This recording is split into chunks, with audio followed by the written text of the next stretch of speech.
Nice. Okay, thanks. All right, looks like we're back. Okay, yeah, that's looking better.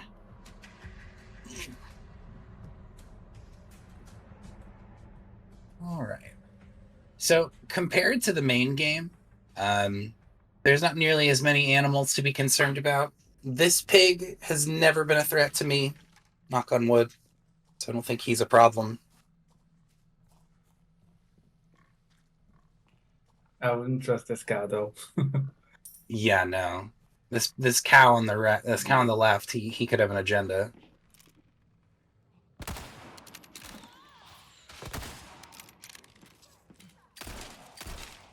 Right, and that's going to cover the more dangerous of the two.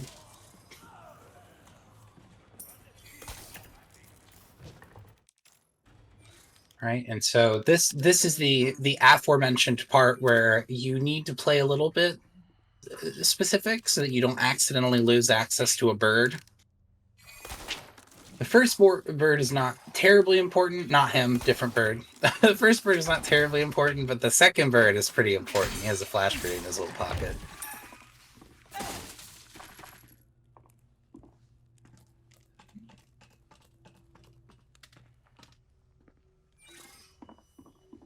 It's actually the only bird that has a flashbang, right? In the entire game. I think so. Yeah, so there's 3 special birds that I'm aware of. The one right after you get that phone call from Wesker, between the 2 boxes, he always has 500 pesetas. That one from just now has 10 handgun, and then this bird has a flash grenade. So far as I'm aware, that is all of the high roller birds. In the main game, there's one with a hand grenade, I think. On that, I think, yeah. In that area before the fish farm. Right. I found out yesterday in Fish Farm, you can actually kill like 3 or 4 people before you ever drop down. I had no idea. Yeah.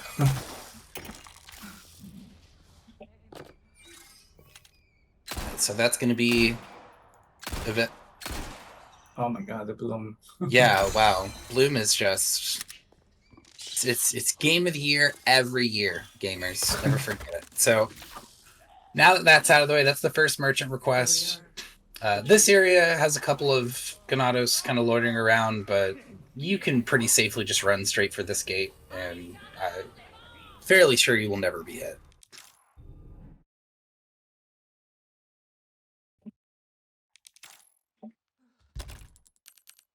Okay.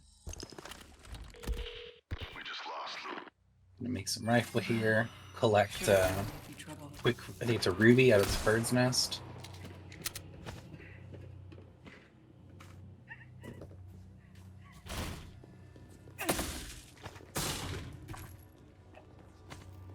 All right.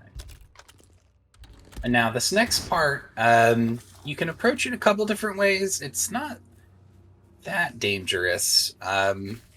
But I personally have experienced some horror stories with this event. So there's 3 different groups of Ganados all kind of pathing towards the church. Their AI is all shut off unless you hit one of them. And then that pack of Ganados will become upset, and then they'll go after Ada. So if you don't mess with them, they will not mess with you. Can't all Ganados just be like this? So it's looking like Light is going to sneak up and grab the one Moneybags Ganados. He's going to beat him up, take his glasses, and leave the rest behind.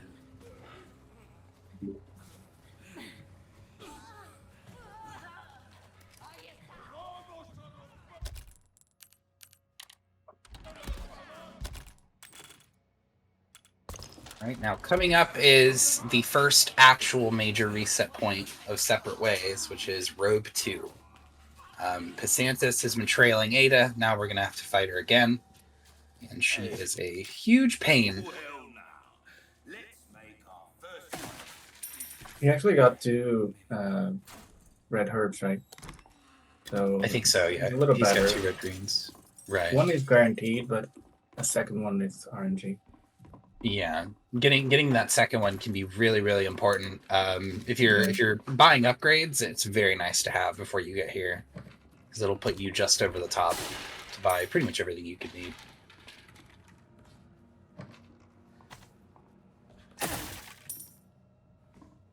Right.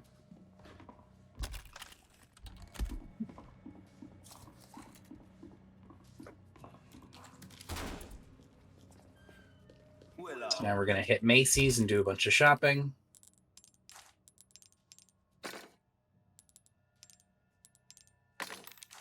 Welcome. Well done. You've proven yourself reliable. I still have some new items you might be interested in. Your valuables. Yeah, the won't glasses do are a you much treasure. good in the grave.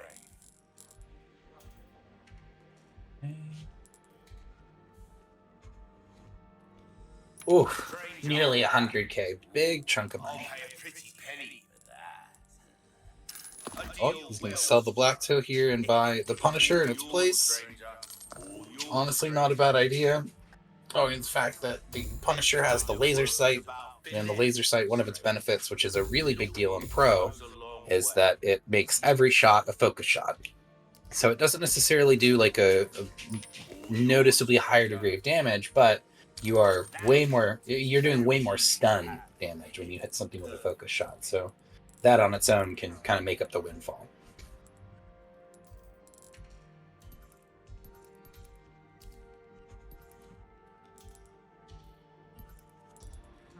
Molding a weapon to suit So your we've got specific needs. shotgun, partly upgraded rifle, and partly upgraded Punisher.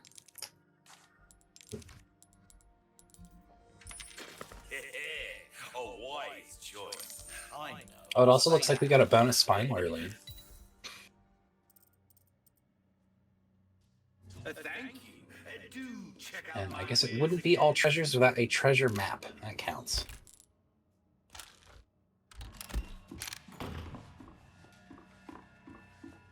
Right. His rifle economy is looking pretty decent.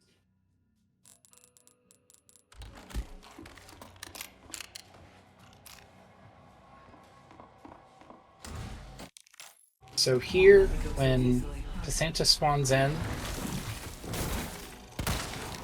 you can actually still attack her as she's loading into the fight. Well, I say loading in, as she's spawning from shadow form.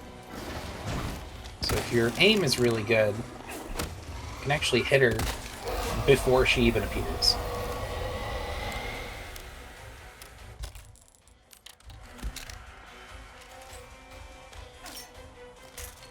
Okay, that's the fake. So now Passantis is going to appear.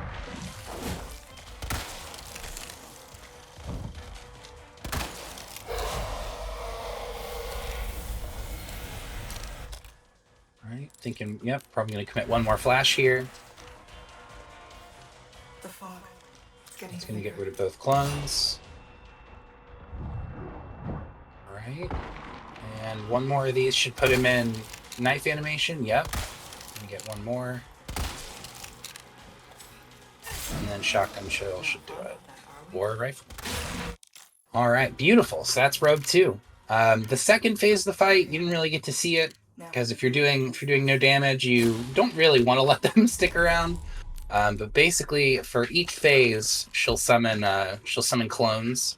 So for phase 2, she'll summon a clone. For phase 3, she'll summon 2. And it's having the one clone around isn't so bad, but having 2, it can really complicate things because they share a lot of her moveset and being able to teleport around and just cut you off. It can be pretty overwhelming.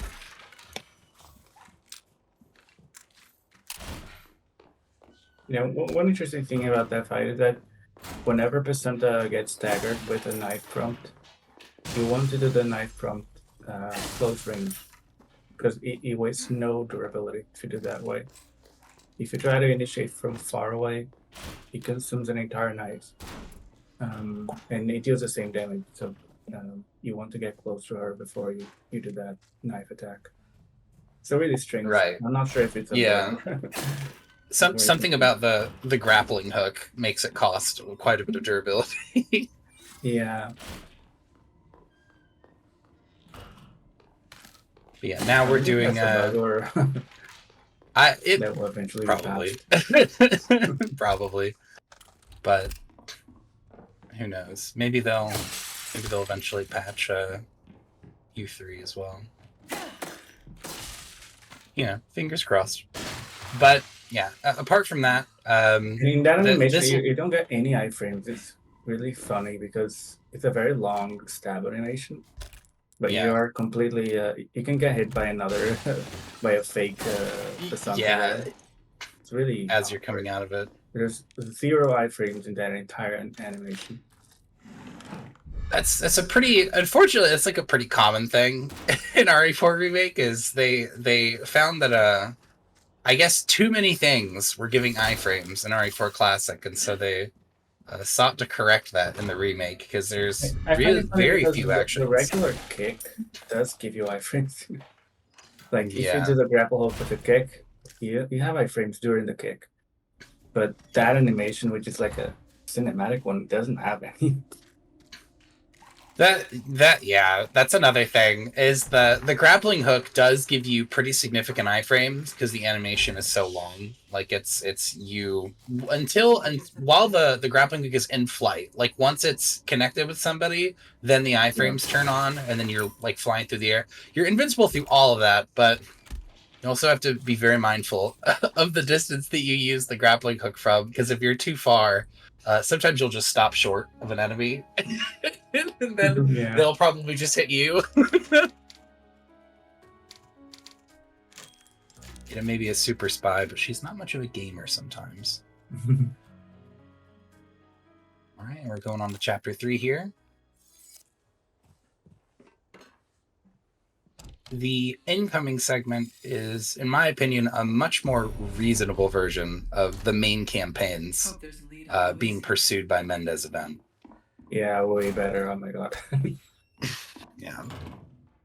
Main campaign has sort of like some liquor camera Ashley problems, where if Ashley is too far off screen, some of the time the game will just decide that you were not successful, and she'll get carted off by Mendez.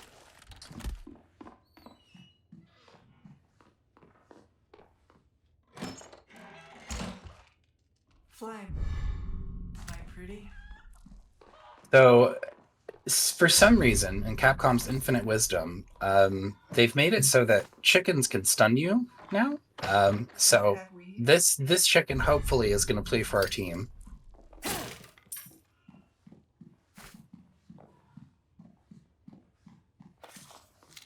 Good. Nice. Yeah, that was the appropriate response, I think, to having a chicken in your house.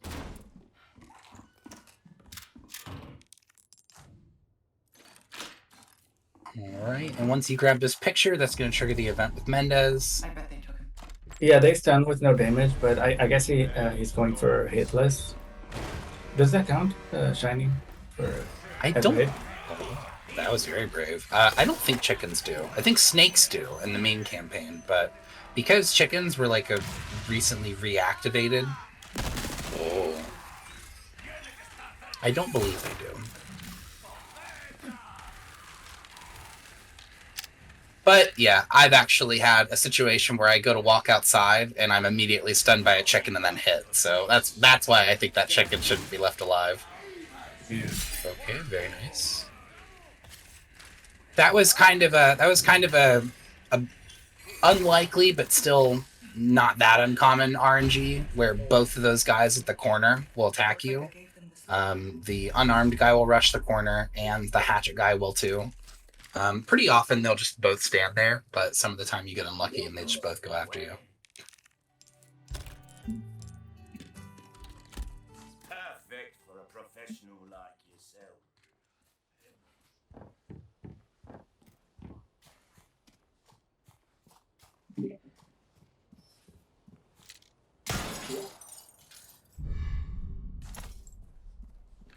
All right, a couple more free treasures floating around.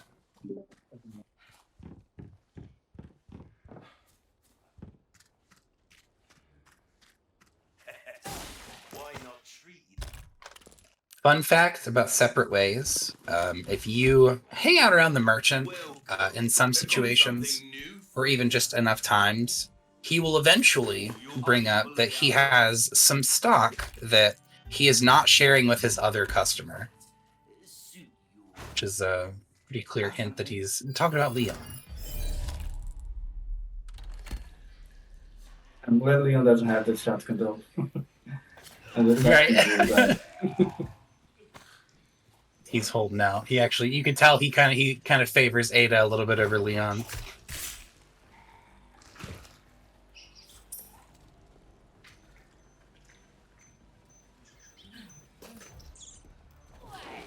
Yeah, one small thing that Ada's Blacktail is not as powerful as Leon's Blacktail, but on the other hand, the upgrade cost is much lower.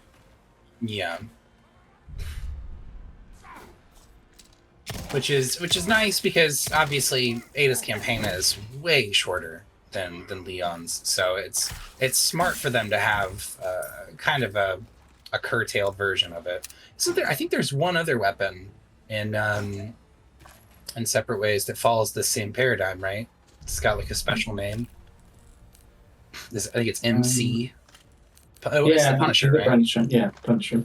Yeah, Punisher MC. That's what it was. But yeah, that's actually a very clever idea for how to just kind of pull back on how powerful the gun gets. Yeah, the exclusive is still the same, so it is still very useful. Yeah. Still very powerful when fully upgraded.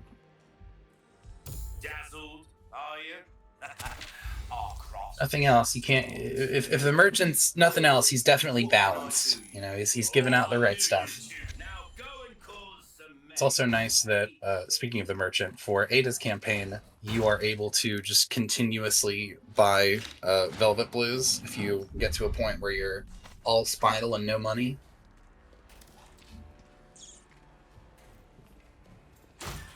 Usually not terribly practical to do until closer to the end of a run, but can still be very useful. Hope he's down here. Yeah, another thing that in separate ways, you get charms through the merchant normally. Not good. I don't think you can get any like this in the main game, right?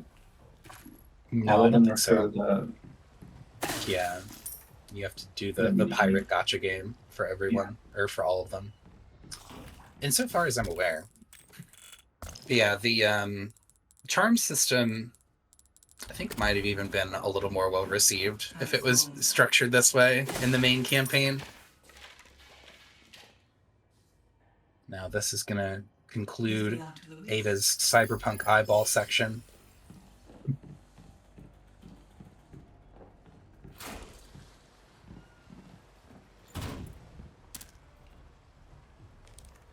Is this his frequency?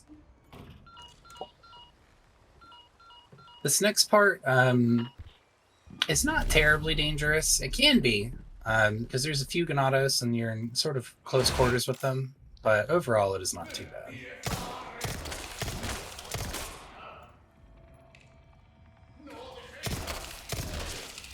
Having the laser sight honestly makes such a huge difference because now you can pretty much eliminate the problem of bloom, at least while you're using the handgun. I think both pistols are very have very good trade-off, right? Because the Blacktail is a little bit stronger, at least in base level. I'm not sure when upgraded, but yeah, it's still stronger.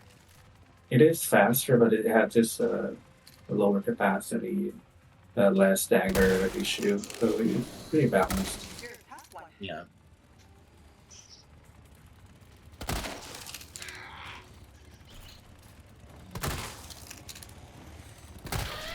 Alright, that's one of the chainsaw Ganados done and dusted. Sigh of relief.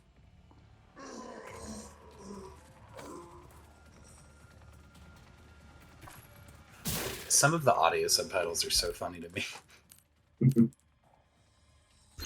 Oh, bonus craft, very nice. That's gonna put him in a very good position for a little bit with rifle. Ignatos, despite obviously having laid these traps themselves, will still just walk casually into them.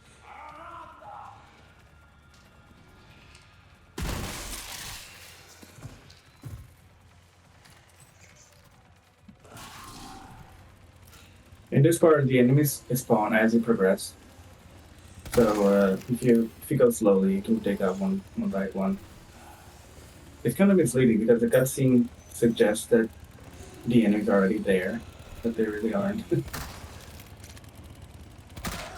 Yeah, Capcom likes to do this in a lot of situations where they'll frame it so that it looks as though you have to deal with everything at once, or oh, you have to do all this at once. But there's a few circumstances both here and in the main game where you can really take your time as long as you kind of know the route and the way around.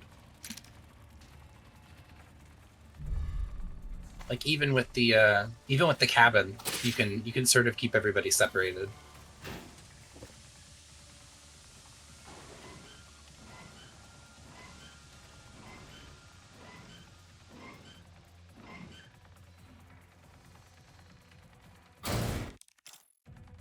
And funny things that valve right there actually gives you iframes. And if you see the speedrun strategy, that people just go straight to the valve, and the chainsaw sister cannot kill you. It's really awkward. I did not know that, and that is hilarious.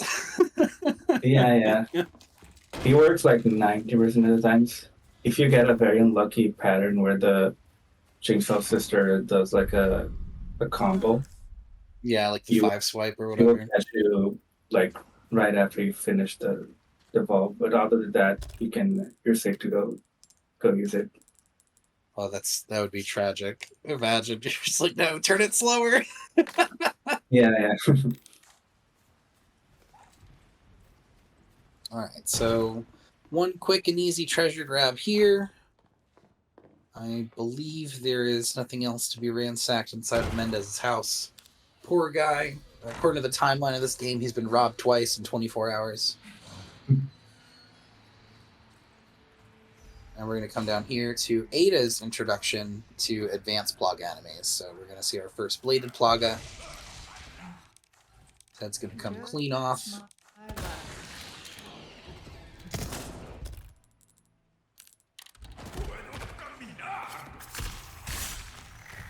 Gonna drop another kitchen knife down to very low durability. Kitchen knives in the main campaign, I don't want to say they're useless, but they're not quite as useful as they are for Ada.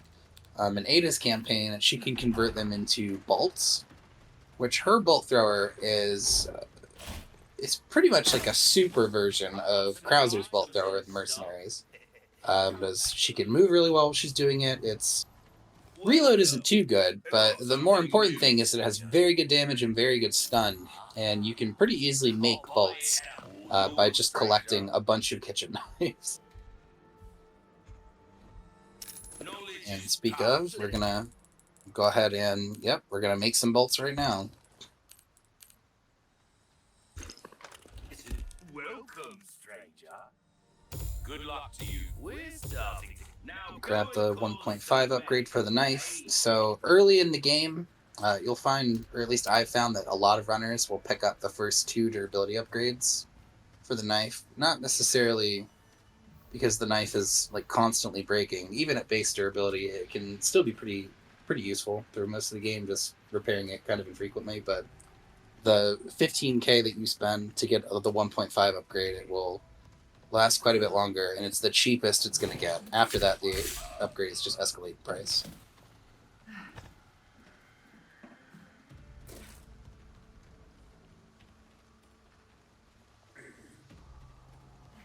And now we're going to go ahead and collect the gold egg of this campaign, which, as far as I know, doesn't do anything special like it does in the main campaign. Correct me if I'm wrong. I mean, it doesn't do anything against the enemy, right? He still heals you. Yeah. You can still throw it at the merchant if you're, dire times, but...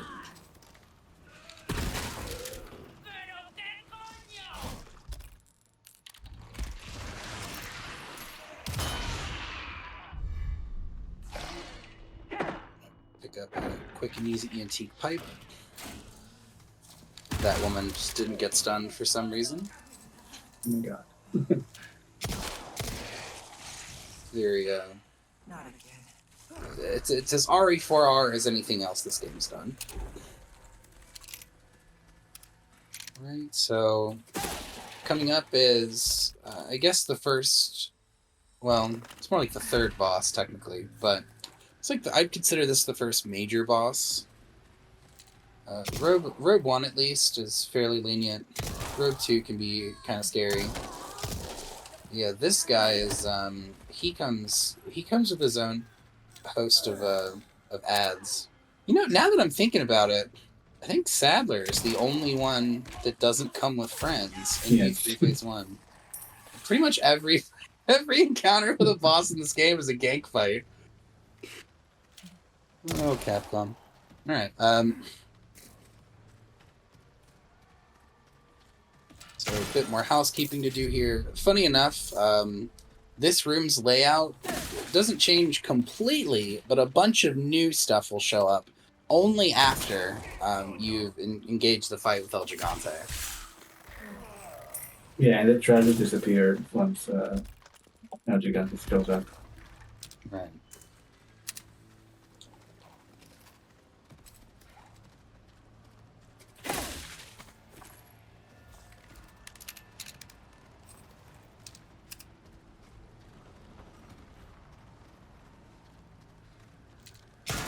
One more treasure to collect here. We're gonna unscope.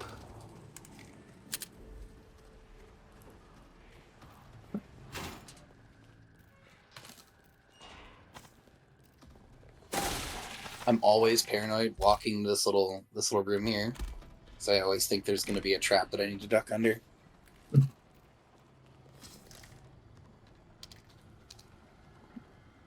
Honestly, this boss is the most unpleasant to fight. I'd rather fight any other, and even harder bosses later. He's not hard, but he's very awkward to fight. Yeah, for some reason they've made this one. He is substantially taller than the other El Gigante that you fight in the main campaign. Yeah. So Light is going to go immediately to the rooftop.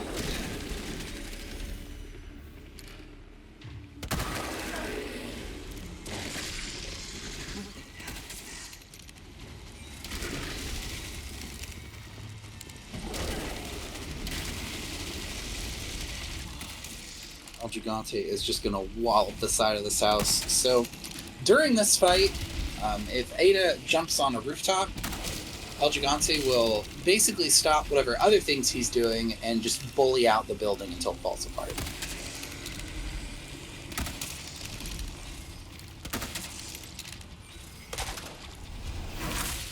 Now we're going to get this totally cool anime animation.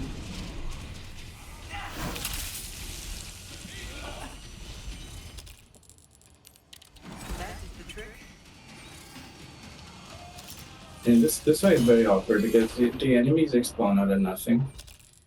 Yeah. They They can like, spawn... literally spawn like behind you if you're like right next to where they will spawn. It's very bad for this fight, honestly. Yeah, it's set up in such a way where depending on where Ada is and where her camera is facing, they'll just appear. And even though this giant is a little slower, his movesets he can cover a lot more range than you expect, and his AI is way more unpredictable as well. I really don't like this stuff. Yeah, he is pretty strange overall, to be honest. He's also, I want to say, he is one of the bosses where the scaling for damage on the knife does not matter. That's a quick and easy El Gigante. For some of the bosses in separate ways, the more powerful your knife is, the more damage those will do, QTE events. But that one, I believe, is not one of them. Yeah, in the main game, it's kind of the same. A lot of the knife prompts, like for example, the one with Mendes, it doesn't scale Yeah. with your knife. It's really weird that they made that way. I have to think for some of it, maybe they had no merchant or like no upgrades in mind, but it's hard to say. Right. Lewis being a gentleman, holding open the ladder for Ada. There's a hidden laboratory downstairs. My stuff should be there. Along with the suppressant. Alright. For coming out of the El Gigante fight, rifle economy is still looking really good. Similar to the main game, the rifle is pretty much your boss killer. It's like your main weapon through most of it. Be I parasite food. don't think Ada gets access to, yeah, she doesn't get access to the Magnum, so the rifle is pretty much going to be her gun for the entire campaign. Guess we'll find out. Mierda! Ada, they're here! Very nice. Push him out of the way. This guy's late to the party. You're serious?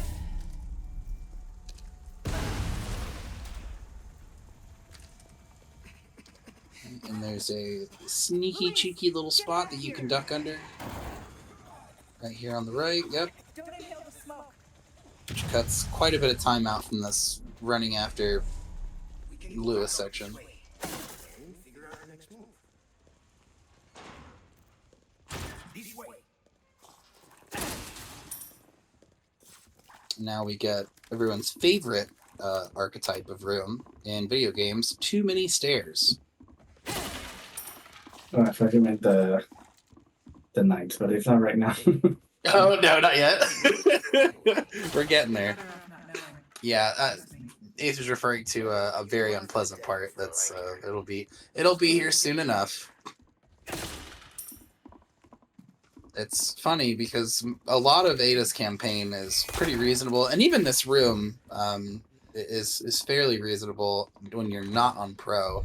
I don't think you still get the archers on hardcore, do you? I don't You do. remember. You do. Yeah, unfortunately, Oh, brother. it's on all difficulty. Actually, on very low difficulty, there's no archers. They can Right.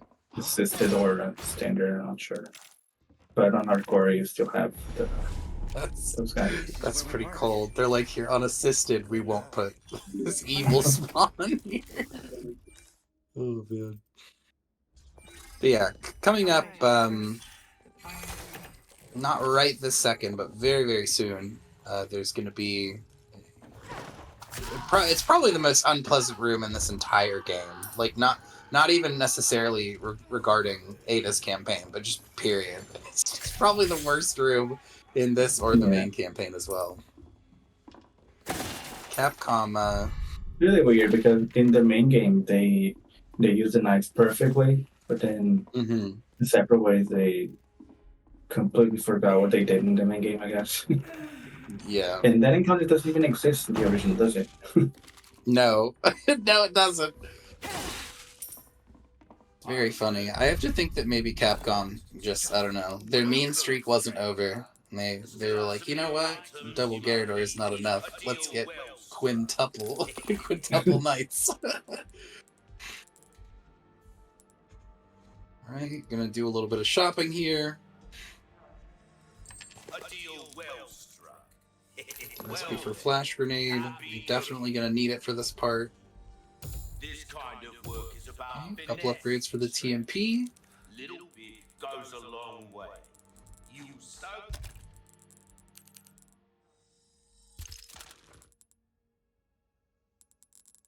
get yourself killed now. TMP can be very useful against the Armadora. Like we mentioned earlier, the TMP has incredibly high stun. It doesn't do a lot of damage, but you lay into somebody with it, they will stun pretty quickly. And stunning Armadora has the added effect of when you kick them, it will always, if it's a normal Armadora, it will always break their helmet, and if their helmet breaks, it drops them to 30% HP. So they're pretty easy to make quick work of from that point.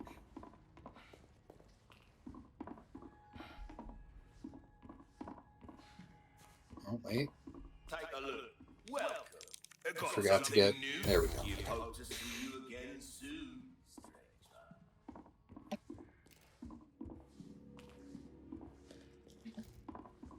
So now we've got one more brain teaser puzzle coming up. How elaborate. And then the next segment is going to be the aforementioned Armadora room.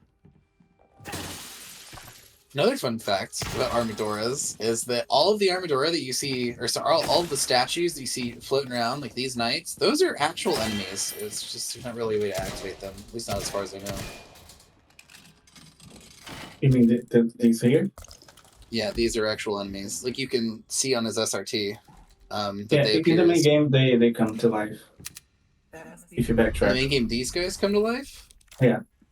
Get out of Well, town. I'm I not had sure no all idea. three, but at least I've seen one or two there. I'm not sure if they're free, yeah, but I think I've seen one, but I didn't know that, yeah. In truth, I think I've only ever done 100% treasures where I do all the stuff everywhere. I think I've done it once, and it was when the game first came out. yeah, there's some unnecessary spawns that they add. Like Yeah. the water hall has more enemies. The maze also adds enemies if you backtrack later. It's really weird, but Which there's I no sort reason to of- go back there. Yeah, I sort of understand why they would do it for the water hall, because that's how it is in the OG as well. Is if you revisit the water hall, or if you backtrack to the main hall, later on, some guys will spawn there. Oh, I didn't know that. That's interesting. Yeah. I've got a bad feeling about this. This is probably my favorite line from Ada in the entire DLC. With these things. You can remember these scenes? Who comes up with these? Just the way she says it sounds so genuine. Who comes Yeah. up with this stuff? Yeah, that's Just what I thought. genuinely. That's what I felt when I saw the Armadillo. Yeah, who comes up with these? Oh, that's funny. But yeah, okay, so now the aforementioned room is upon us. The game tries to easy win. It's like, look, here's two Armadora, and they're pretty reasonable to fight. But then You know, the room these two after Armadoras, this, you don't have to fight actually. I Yeah, think you the can lights just- is like I later. say you could run past him because this door is going to close anyway. Oh, I think that's what he's going to do.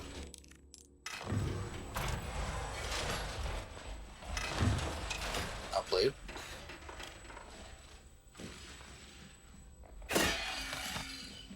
Yeah, it could be a good idea to fight Armadoras, specifically if you're trying to get a lot of spinal. Oh, that's a good yeah, point. I and- didn't think about that. Yeah, in the case of these two, it's not terribly important. Because for Ada's run, you end up getting quite a few.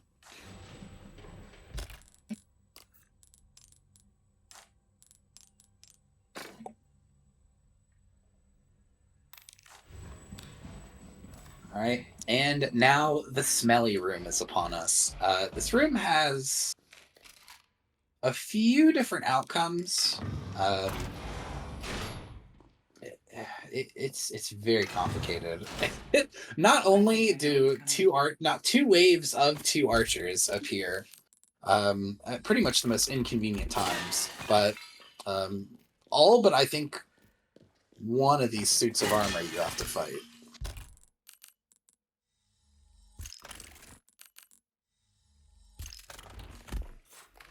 All right. So first, he's going to get rid of this. He's going to stun this guy on the left.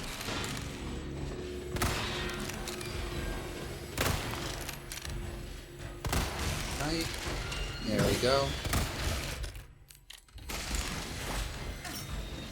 So now this Armadora on his right is going to appear. He's going to try and focus down the archers first. Lights out. Gonna play for a stun here, very smart.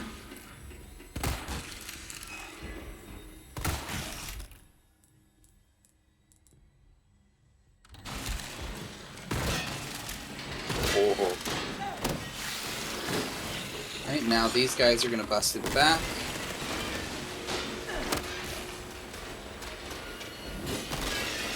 Okay, very good. So 2 are without a head, so there's only 1 Armador left.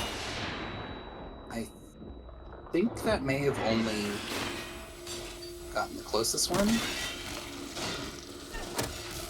I'm not sure.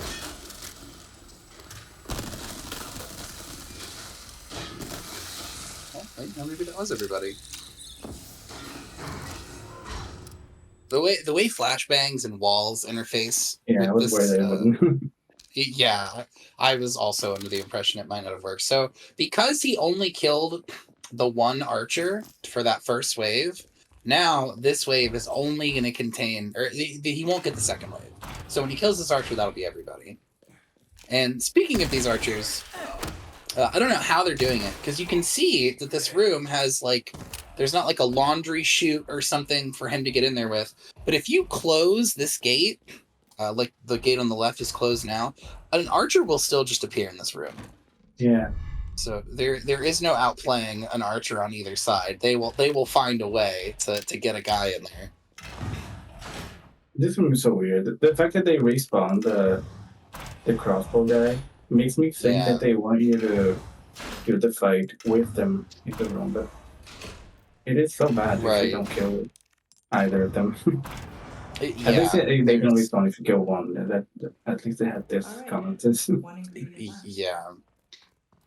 Which even then, I kind of wonder if maybe that was like an oops on their part, and they were like, "No, we want you to fight all 5 at once." Yeah, probably.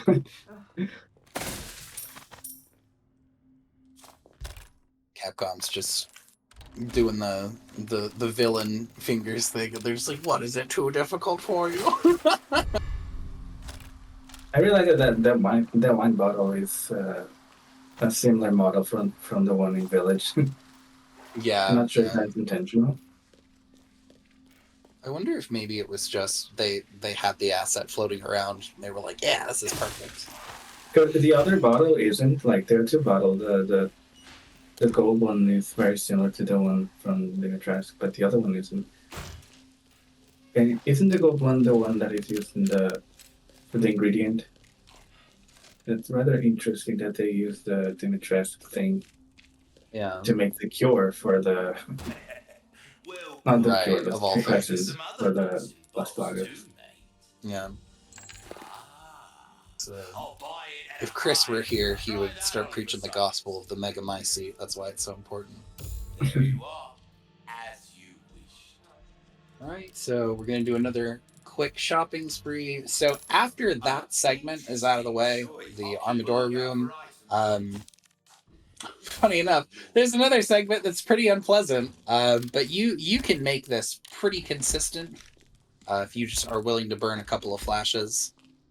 Oh yeah, the next section. Welcome. Yeah, They've got Mr. something new for you.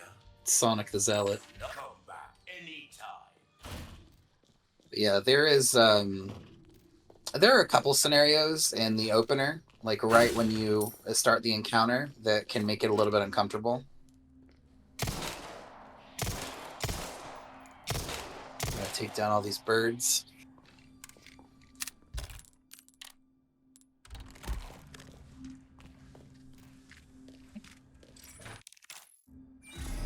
Couldn't just let him through, could you? Not even take their stuff. We just wanted to see them dead.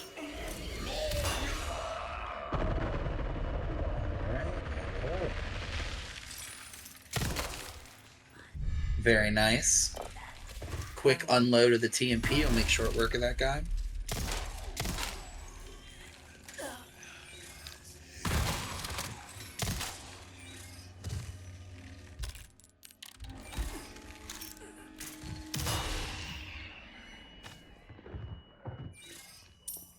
Alright, so there should be one more. Yep, there he is.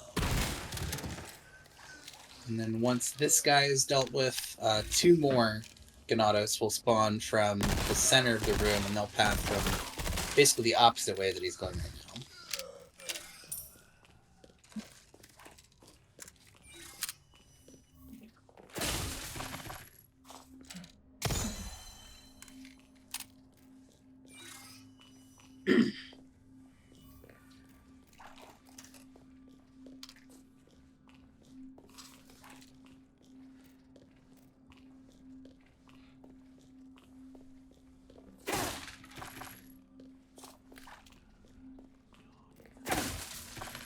This part is so long as you're able to quickly deal with the red zealot. This part is mostly just a collectathon. You run around. There's a lot of boxes, a lot of stuff to grab. Yeah. One thing they have to bear in mind there is that you should not let the red zealot run away because he will be immune to flashbang for some weird reason. While he's in the middle of his sprinting animation, unless you can get him to commit to another animation, he won't get stunned.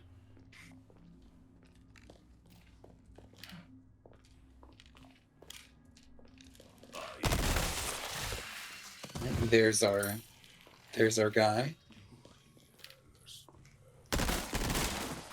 So fun facts about Ganados in this game. If they are running after you, similar to the OG, if you shoot them in the leg, they'll fall down. But they have to be running in a weird way. This is actually kind of like dog working in RE2. You have to let them run for at least one full set of steps. Otherwise, they will just take shots like you're shooting them normally. Yeah. But if you wait for that, then they'll actually stun.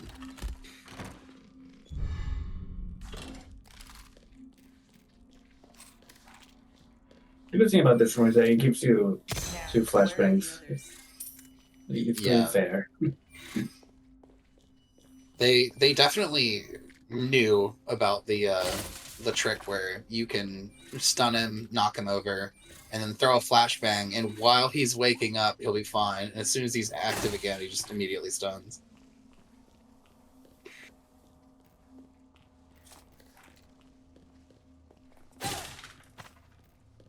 So yeah, at least in Ada's campaign, Capcom was very, very lenient, I'll say, with giving out enough resources so that you aren't just having to constantly fend for yourself. Yeah. But on the other hand, they made all the bosses very tanky.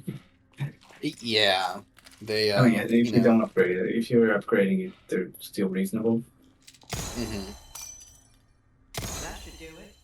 And it's funny, while we're on the subject of upgrades and no upgrades, is Capcom certainly seems to think that everything is perfectly reasonable for not upgrading, because one of the lines that you'll hear from the merchant, if you go to upgrade your gun, is, oh yeah, this will make up for a certain lack of skill, which makes it really sound like he doesn't want your money, but yeah, I guess he seems to think he could do this with just the Silver Ghost, and you're puny. Merchant did this run with just the Silver Ghost blindfolded. I don't know what your problem is. Yeah. All right, gonna bank another flash here. That's going to conclude the maze. The last ingredient's not far now.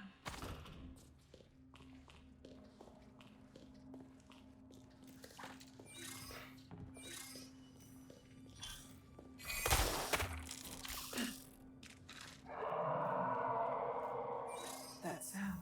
All right, so That's this right. go round, I still have something. we're gonna see Pasanta, but we don't fight her this time around. Finished business to take care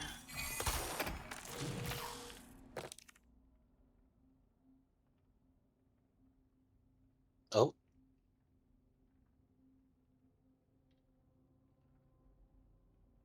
Oh. Oh, okay.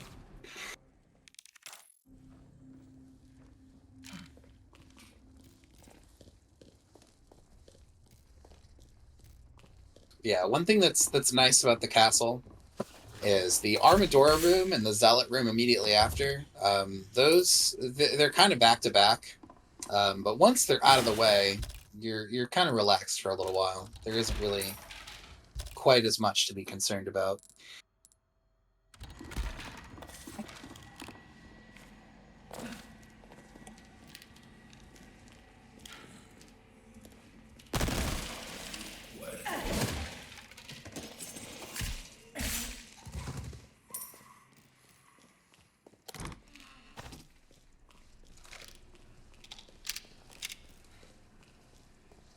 Is he getting on treasures as well, or is it all merchant? I think he said he was doing all treasures. Which, I mean, all treasures is in both this and the main campaign. If you know kind of where to go and what the best order to do it all is, you can pretty feasibly do pretty much every event in the game, while at the same time achieving the highest rank or the highest score when you complete it. The bad thing about the treasures is that you have to purchase those small keys, right? With the Yeah. gnomes, and you kind of miss out the. I don't know if you can still get the exclusive ticket while getting all the small keys. I think you can, but you have to kill all of the Armadora you encounter as well. I should check below. And you also need the game to not decide that what you need really more than a spinal is whatever your case passive is trying to give you. Yeah. Because yeah, every now and again, the game will just give you 5 handgun in place of a spinal or a resource large or what have you.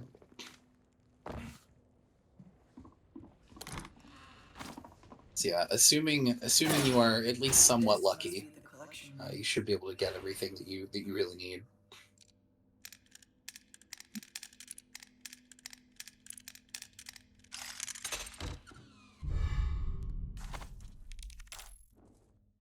All right, that is going to conclude that chapter. Save again.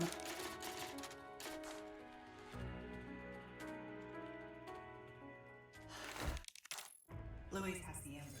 I need to reach him. So this chapter, I believe this one has the double Gary.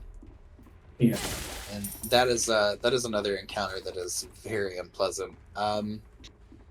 It should be okay, because he has a pretty upgraded rifle at this stage of the run, but it's another one of those segments where anything at all going wrong can spell doom for your run.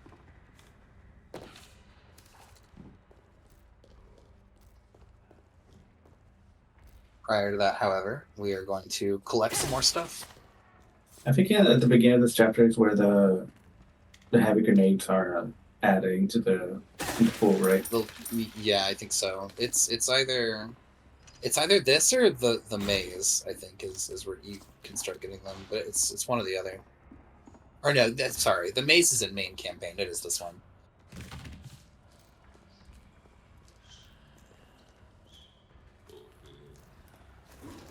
Just gonna do an easy stab on this guy. This hatchet dude on the right here, he has got special hatchets.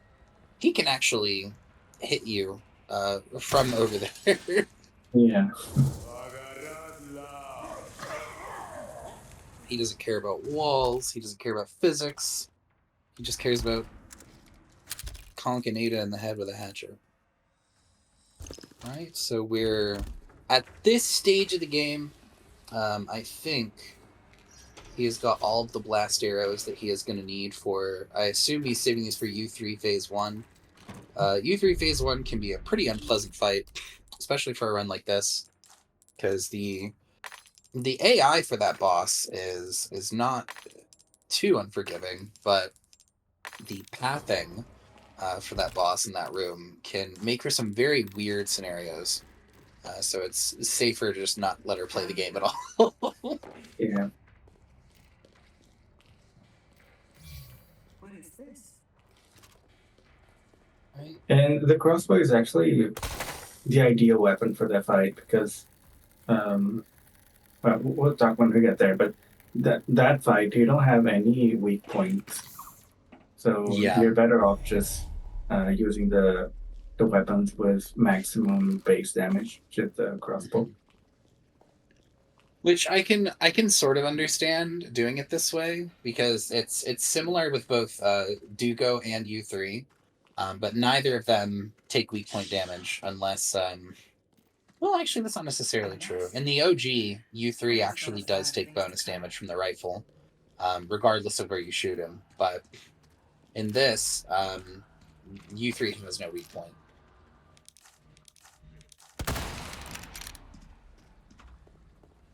Yeah, not only he doesn't take weak point damage, but his head damage is marginally better than the torso damage. So, Right.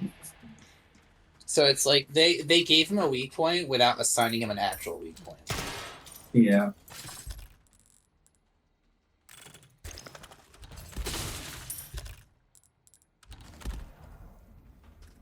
This chapter is the one the inventory is very annoying. I remember.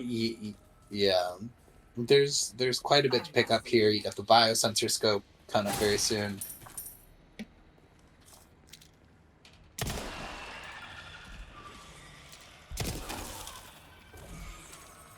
Quite a few novies floating around. You can do this segment normally, which it looks like that's what we're going to do. You can also use a cheeky trick. Because of how point of origin works for bullets in this game, you can actually shoot stuff behind a wall that you're aiming at. So there is, may have seen if you've ever watched speedruns for this game, but there is a door with a lock on the other side of it in the segment that you can actually use to basically skip this entire sequence of events. Dealt with a request. Well, look at you, mate. I still have some new items you might be. So now we've got some important shopping to do. I think Capcom must have been aware that Pasantis is very unpleasant to fight, and that's why they give you access to a crown pretty soon before this fight. Because in the off chance that you lack a certain skill, you can buy a rocket or you can buy some pretty big upgrades for yourself to fight you through here. Oh. We are swapping to the Stingray. Did you get the high power scope for free if you buy the Stingray? Oh, interesting. Is that what just happened? Or you just buy it? I think he wasn't on bonus. He just normally bought it. Huh, okay. An interesting choice. Oh, I mean it in a good way, of course. Now go and cause some. Yeah, in truth, I've never used the Stingray. I mean, I've used it in the main campaign for like no upgrades, but I've never used it while the bar was still an option.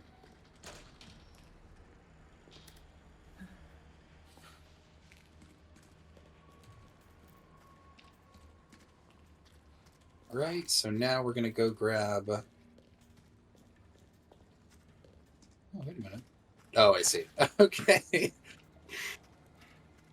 We're gonna go back and grab the, Oh, that's funny. It never even occurred to me to just shoot it from that side.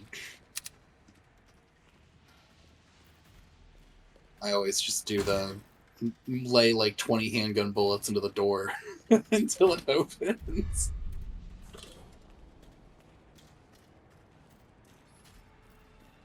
Yeah, this could be. I think it's intentional, right? It's not.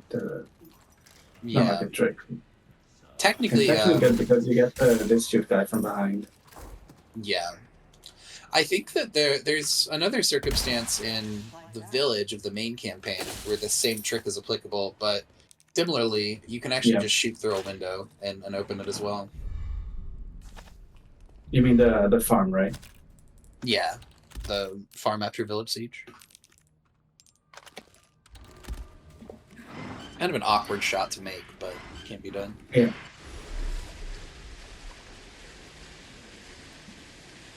Yeah, it's funny. Well, I suppose it's a little more blatant with Out of Bounds, but yeah, Capcom was very quick to correct the sniper clip.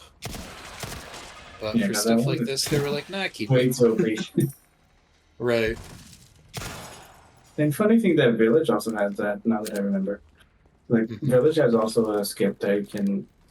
Village, I mean RE8, has a skip that you have to... I mean, you should use that skip on Village of Shadows. Yes. Because otherwise I know exactly. Have a very bad time. Yeah. I know exactly which one you mean. It's the one, like, as you're coming back from... back from the castle, and you can stand by that one bush next to the Duke and shoot the lock off. Which... I mean, yeah, you pretty much should be doing that. And as soon as you're aware of that trick, yeah, if you don't do that, it gets a very problematic.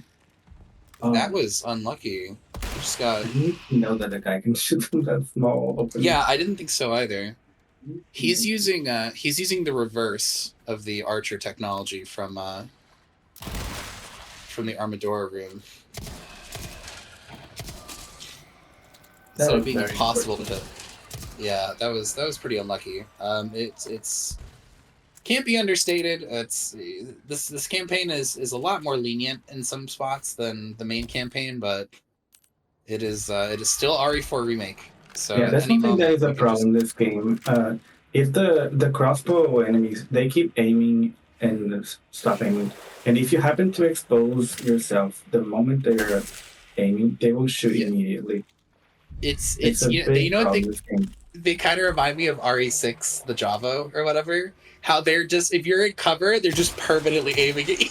Yeah. They're waiting for you to pick out so they can hit you. You can definitely see the roots forming for RE5 and RE6 remake with this game. Definitely. Yeah. So the crossbow enemy, once they are active, they keep aiming and raising their crossbow and lowering. You have to be very careful when you expose yourself. They will not give you any time if they happen to be in the raising their crossbow animation. Yep. The best thing to do if you're cognizant of a crossbow guy, and in a position to do so, is basically bait out a shot, like move to where you can let them try and shoot you once, because then when they go back to their neutral aim, they'll even though obviously they still have more crossbow bolts loaded, they will stop to try and reload their crossbow, which kind of frees you up to have a moment where you can like line up a shot on them, uncontested. Yeah, now that I think of, there are a couple of enemies like this in the separate ways, right? Like the final section of the separate ways, they're like two crossbow enemies that they keep doing that as well. You have to be very careful. Yeah. Are you talking about the two where you like grapple across and kick them if you beat them up? Exactly. Yeah, those guys specifically. That's what the final segment of this game, Capcom, they really went all out. They put some of the most nefarious spawns like right at the very end. Yeah, to be fair, GOG also had very awkward spawns. Yeah, that's true. Separate ways. Final hallway is a romp for sure, but it's also very very chaotic. Right, so that's this guy right there always mutates. I guess that's why he was for stealth. I was gonna say that's very smart. So normally there's a Novi that spawns on the wall where that treasure box and the lantern are. But he took those out ahead of time from the second floor, so yeah, I guess it's so he could sneak up and get an easy stealth kill on that guy. So now we've got one more Novi to worry about. He's going to be right around this corner.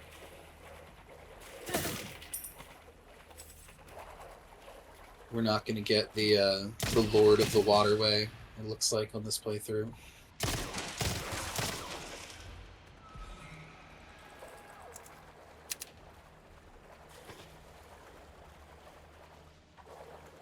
I think he's going to backtrack. Or maybe we are.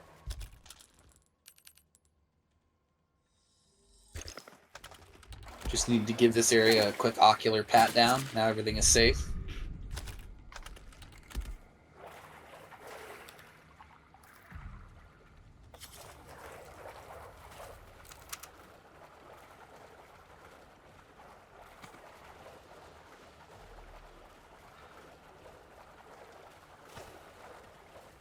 Alright. And one last shopping spree before we go to Double Gary.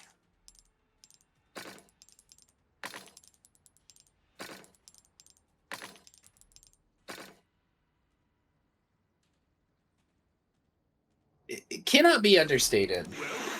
The new treasure system in this game is one of the, in my opinion, is one of the best changes that they made. It is so much fun, and it creates such a neat dynamic, rather than just oh, this treasure goes to this piece.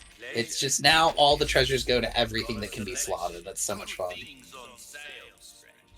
I like it, but I also don't like it because It forces you to make a very complicated route, you know. Yeah, So in a way, it's yeah. good because it adds depth, but it's also very convoluted. But sometimes you have to make very complicated decisions. No, And I sometimes like agree. you just want a very straightforward route. Yeah, it can also be sort of muddied down by the fact that the loot pool system for this game is really confusing. It's pretty complex. You can get lucky and get like 2 or 3 extra rubies super early just from killing birds. Like it's pretty rare that you'll get it, but it's possible. And you also can use the spinels, right, to get some of those Yeah, specific exactly. combinations. Yeah. Which, yeah, there's like a set of scripted spinel in the game, but if you get really lucky, you can just randomly get a bunch, not just from birds, but like ganados or barrels even. All right, so here is double Garador. Gonna nuke everybody up. Oh, interesting. So it looks like if you toss grenades up there, I guess maybe it's because it's another room. It doesn't upset them. They don't aggro. The script here is very weird. Yeah. They aggro after a certain enemy skill. It's very awkward. It doesn't work like the double Garadors in the main game. Oh, I didn't know that. Interesting. Normally, these guys just end up getting nuked before they get to really do much of anything. But yeah, I wasn't aware because I have tried just shooting the hatchet guy because he's the star of the show really for this part. The opener, you can, if you're buying upgrades, you can pretty quickly dispatch these two before the fight really starts. But yeah, that one hatchet guy, he nearly always misses, but nearly always is not always. Yeah, I got hit in practice as well, but with that guy. Yeah, it's extremely rare, but it can happen.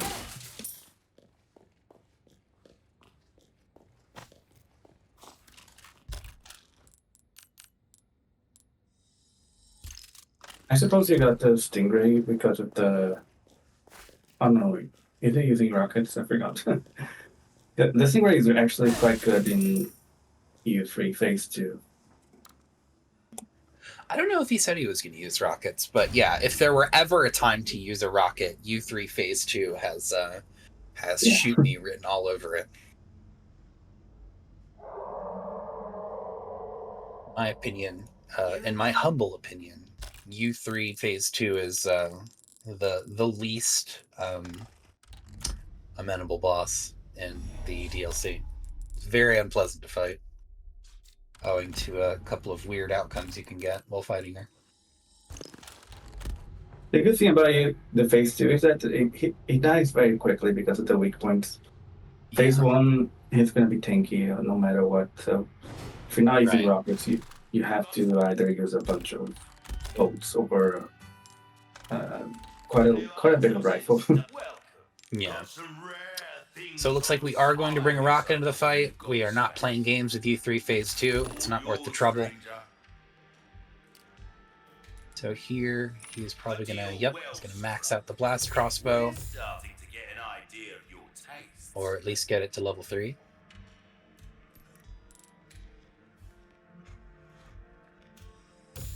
Oh, maybe this is going to be like a mixed profile fight, where he uses all of the bolts. Yeah, he uses all the bolts until he runs out, and then just fights him normally for the rest of the phase. Welcome, stranger. I've got something new for you, mate. A deal well struck. Try pleasant travels. The shotgun is also quite useful for Phase 1. Yeah. And it's mostly because of the base damage. But the problem is that the shotgun is a little slow. It's not it doesn't have that much of a DPS. Yeah, it's a little bit difficult to justify throwing money onto it, because this campaign is pretty short, so you kind of want to reserve a lot of your cash for the boss killer weapons.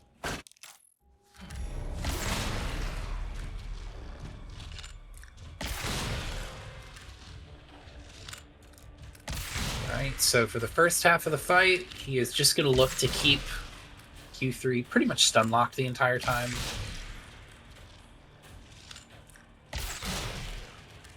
Actually, since he has about 4 extra bolts than usual, even without being fully upgraded, it might be sufficient to bring him down to basically where he'll only need to shoot with the rifle once or something. He definitely seems confident this is going to take the cake, because, yeah, I don't think he saved before this. You can do the flashbang and finish with the rifle. Yeah, yep, there we go. It looks like that's exactly what he's going to do. My turn.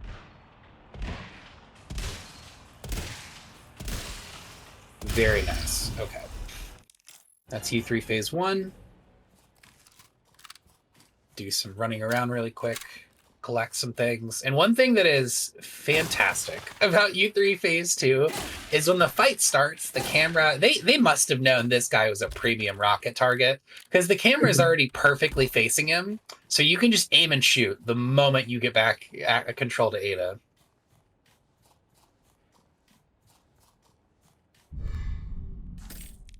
Aim. Go. Not exactly what I expected. I think that's the fastest I've ever seen her reemerge from the ground. That was like instant. U3 phase 2, obviously it's already over, but U3 phase 2 has a lot of really weird behaviors, and it could just be that there's not enough people running the game right now, but nobody's really figured out exactly what to do against certain outcomes. Yeah. Can be a very, very unpleasant fight for a no damage run.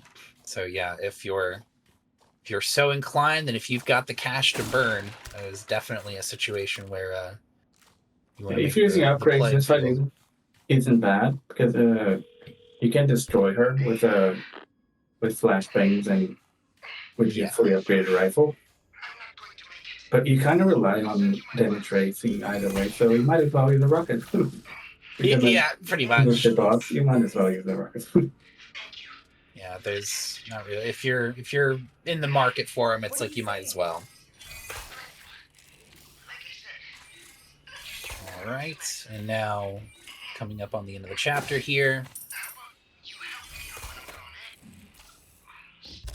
Ada's just gonna flex her Batman skills 4 or 5 more times before we get there. Now, for the remainder of the game, there aren't really that many designated use cases for the blast arrows, but there is one spot where they are super useful, which we will talk about when we get there. But it's a little bit later in the island. Now, back to Krauser. Thank goodness. I mean, it's so interesting that Krauser is not a boss in the DLC. Because in the OG, you do fight Krauser as Ada, and his fight is pretty different from how you fight him as Leah. I'll put it like that. He is not unbeatable, obviously, but he can be very unpleasant to fight. And in this game, Krauser in particular is very unpleasant to fight. Yeah. He's a bit of a nuisance. But yeah, I think the overall design of most of the bosses in separate ways is pretty good. Yeah, I think their attacks are better designed. The parry with them are significantly better for professional I agree. compared to the ones in the main game. Mm-hmm. You can definitely tell that they had some time to mess with it as well, and probably decided to fix it up with the SW patch.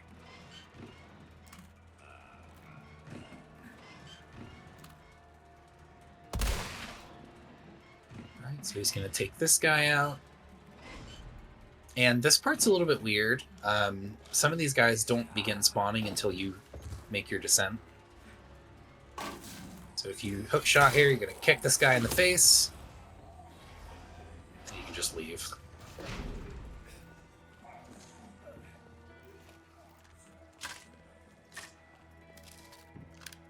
I've got some new items in. All right. Overall, economy is looking very good. Something like 40-odd rifle.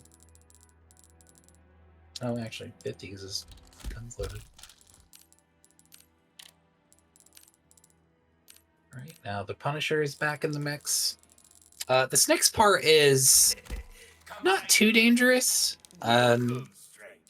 It's mostly the cliff side that can be a little bit scary, but this segment coming up is pretty safe for the most part. A lot of these enemies, with some exceptions, will kind of like already be facing the wrong way, or there'll be like a sneaky spot you can get to where you can deal with them before they notice you.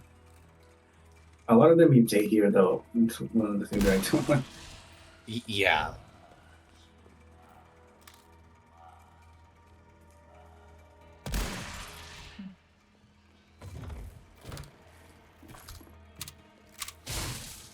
Which probably won't be much of an issue for this run, because yeah, Light's sitting on a very, very hefty economy of rifle at the moment.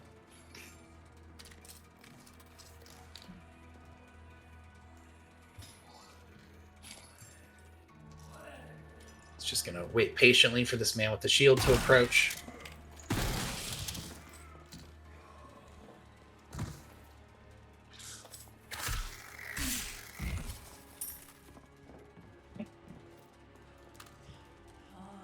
This room is weird. So those two, okay, they did it this time.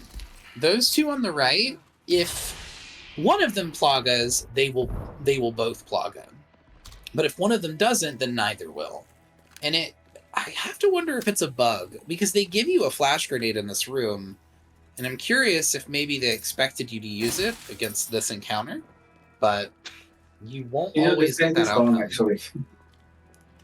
It's something that I learned after. Oh my god. Yeah. Thankfully, it's just the pistol bullet, right? Right.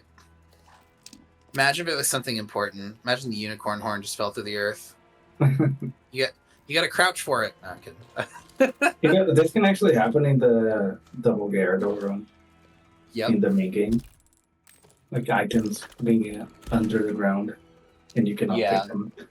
Thanks to Fortunately, it never happened to me with the... Because there's a key item there. But exactly. It never happened with the key item for me. But I don't know if it can actually soft lock it. I mean, I'm positive it could, because there's no magic trick to like get an item to show up where you need it to. You know what I mean? It's like you could, if you kill them too close to a lead, it's like that's it. That's all, I guess. Because yeah, I've had a few situations like that in the main campaign. Like, you know, at the end of I think it's chapter 2 where you grab the key out of Mendez's house. Mm-hmm. In an effort to save time, there was a period of time where I would grab the key, and then before the transition to the end of the chapter happened, I would talk to that picture on the wall with the lever that lets you go into the attic. And one of the times I did that, it took the picture off the wall, but at the cost of putting Leon inside the wall, and so I had to reset it. Oh wow. Oh baby. Yeah, so in this part here, once you activate that lever, the first wave of enemies despawn completely. It's very strange. So, like, if you don't want to kill anyone, you can just rush through there, and it looks risky. But once you climb that ladder, the guy will always attack, and you can jump down. It's actually safe. Yeah, there's a couple of points in this run where using the speed strap is pretty viable. Yeah. In this section, you can technically use the those traps against the enemy as well. But it's always Yeah. years to wait for them to come. Right.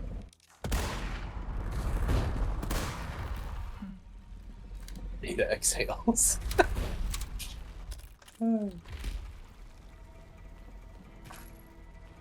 That's so funny to me. Oh. Was that guy just moving at like 12 FPS? It looked like he was for a second. Are we playing RE3?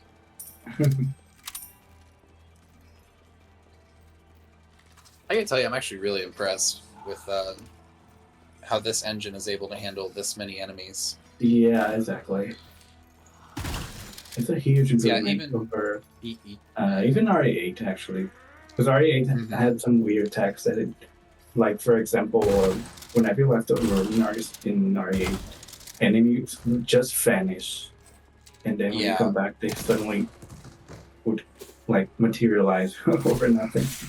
It was very strange. But in this game, it's very organic. I don't think they disappear at all in this game, right? I don't think When so. you like leave the room and come back. It depends on your settings. Like if you have what's it called, persistent corpses active, I think they won't. But yeah, if you, I mean, this guy's partying. He was jamming down the stairs. But yeah, if you have persistent corpses on, I believe they just stay. But I think if you shut it off, they do that thing where they just melt.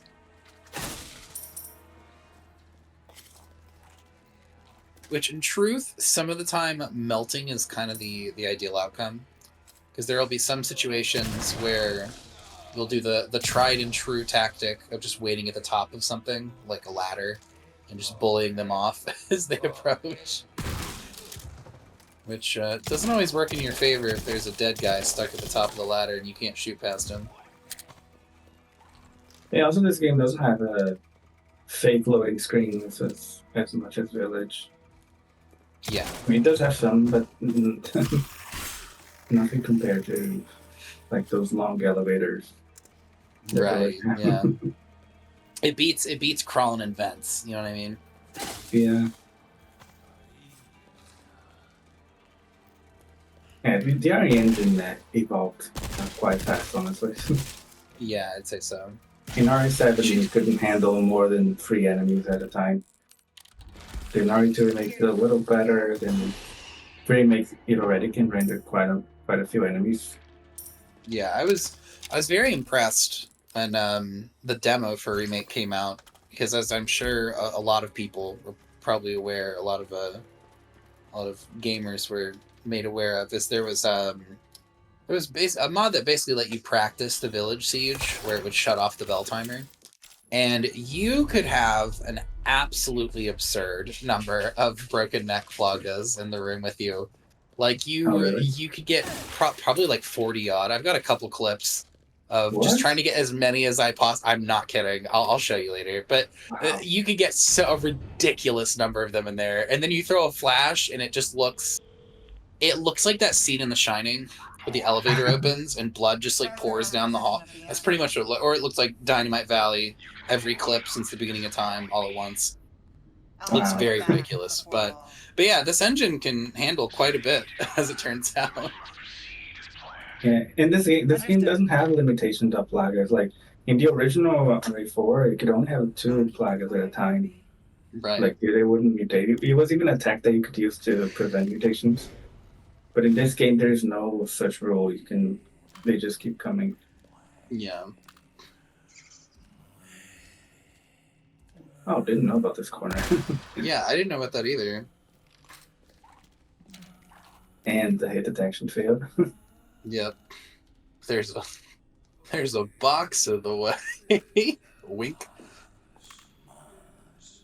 Oh, maybe he was just getting his attention? Huh. Is this going out of ranged? I thought he was a torch guy. He's a torch guy. Maybe he was playing for a style shot. He wanted them to both line up so he could hit both or something. This one's a grabber. This one's like Yeah. He's a real danger.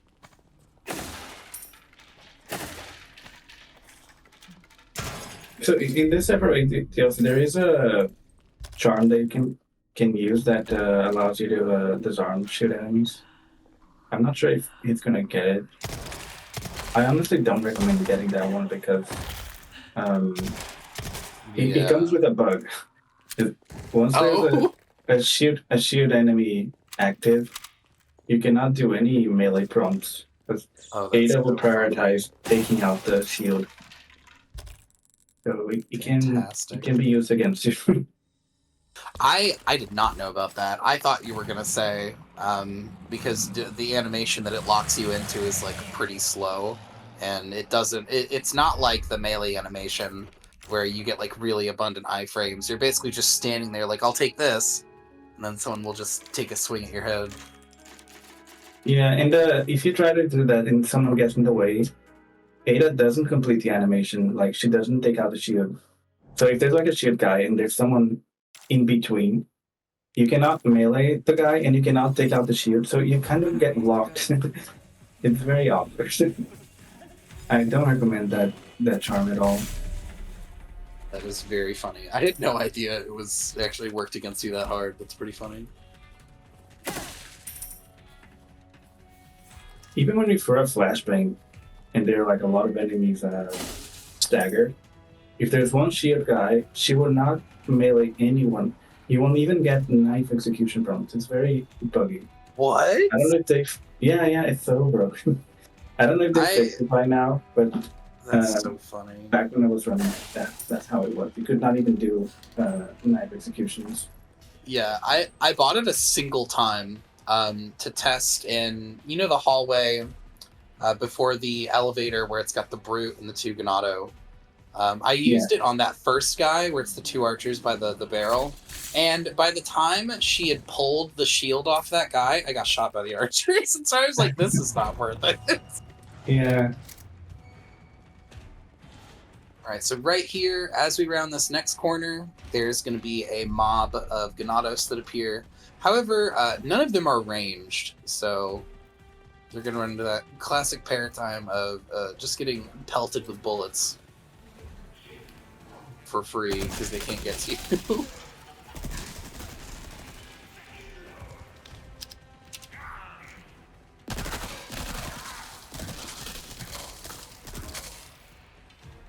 Even without the stock, the TMP at close range has fairly decent aim, even though Bloom kind of looks like it doesn't.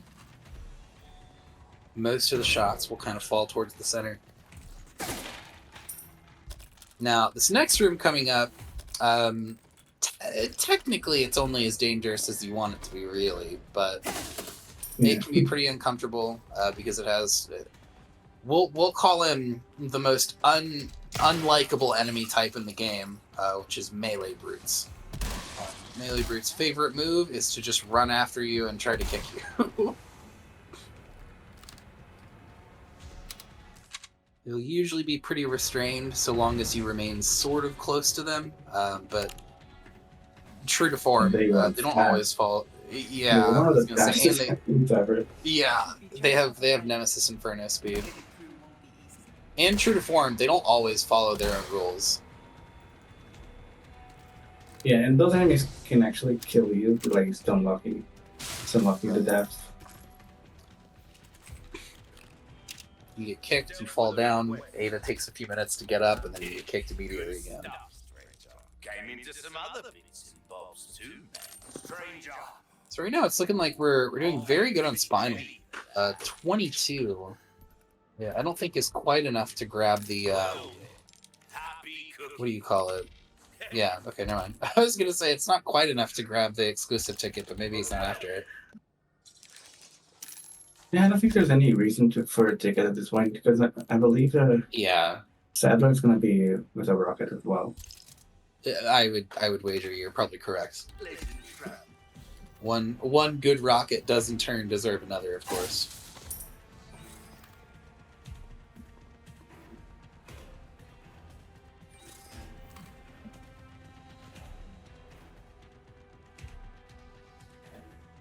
So we're playing a quick game of Sniper Special Ops here. Gotta find the angle.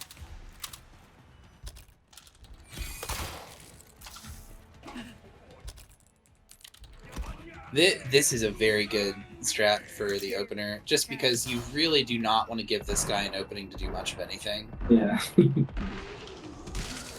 Like if you've made it this late into a run and you've got a flashbang in your arsenal, you may as well just get rid And of in the these guy. groups, they have like an attack where the game wants you to use a QTE to dodge. But sometimes you dodge with a QTE and you still get hit. Very strange. Yeah, if you're too close to them, that's just it for you. The game is just gonna let you get hit anyway. It can even happen at range if you're unlucky. This guy, on the other hand, I think is one of my favorite brutes.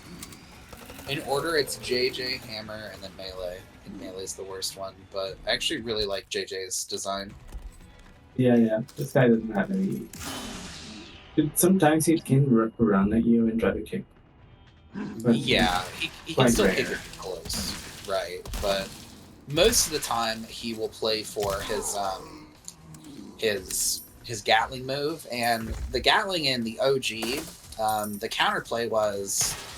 Oh, I didn't know about that. Huh. Sorry. His counterplay in the OG was you had to be close to him, and you basically had to bait an attack from him before he started shooting. But in this one, you have a ranged option as well. If he goes to start shooting you, you can shoot the little pack inside of his Gatling gun, and it'll blow up and interrupt his move. So very, very cool for that. Very good. Yeah, it's very, very good counterplay design for the brutes. And you can also parry the crossbow, which is unbelievable. Yeah, it's like those combo videos you see for Devil May Cry, where someone's just doing an unreal amount of inputs. It's just not likely for humans to be able to pull it off.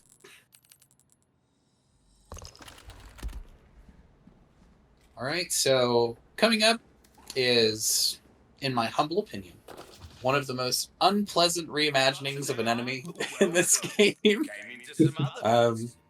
Regenerators are way scarier. They're pretty cool to look at, but they're very unpleasant to fight.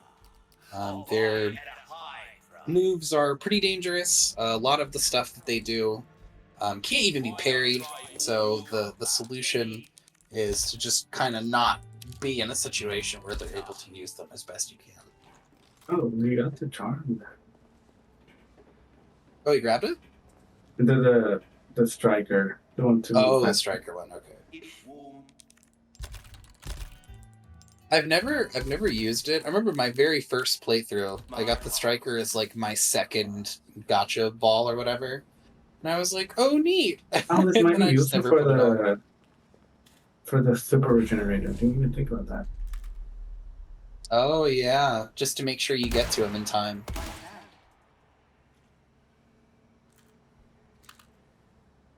Compared to this room on the island, though, I will say Ada's segment is way more lenient.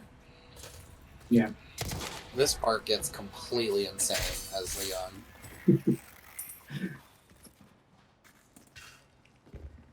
This part without crossbow, without wood thrower. Yeah, without fucking mines. It absolutely is. It's like you can make up some of the windfall by just killing all the regenerators. But honestly, I then, do love that encounter. I mean, it's a really clever way of putting regenerators with another enemy in a very yes, I meaningful agree. way. Like dynamite destroying setting the regenerators. It's so good. Yeah. It's honestly, it creates like a really, like you said, a really unique puzzle setup. Because it's like you're not gonna run into that anywhere else.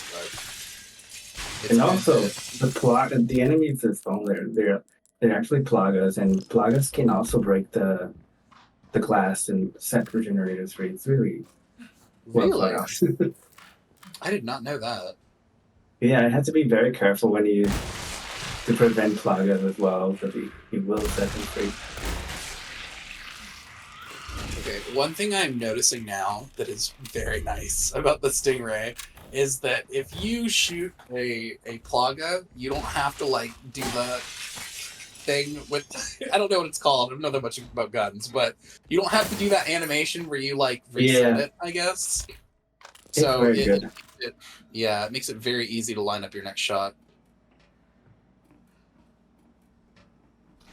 Something that I don't understand that in the game statistics, it says that the Stingray doesn't have as much precision as the bar, but I'm not entirely sure in what way does that apply. I believe precision refers to crit because you can still crit with the rifle. Oh, okay. It's just past a certain point, if you have the juicer version of either rifle, it's not likely you would notice. Like, Because for I thought example, precision was related to the reticle. Like for the pistol, it's related to the bloom, right? But I wonder if it's like the bullet fighter for the bar. I wonder if it's something like that. That's interesting because I hadn't thought about that as another element to it.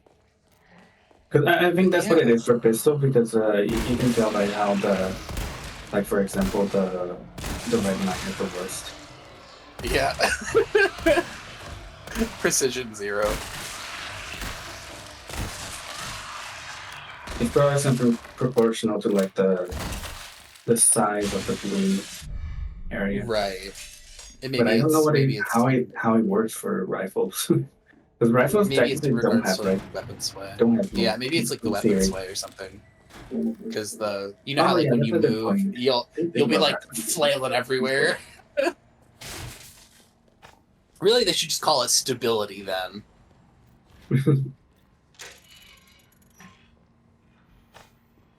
Yeah, that's something that's very nice. Like the guns have this those statistics that you can compare in the menu. It's very neat. I don't think the DOG had that, did it?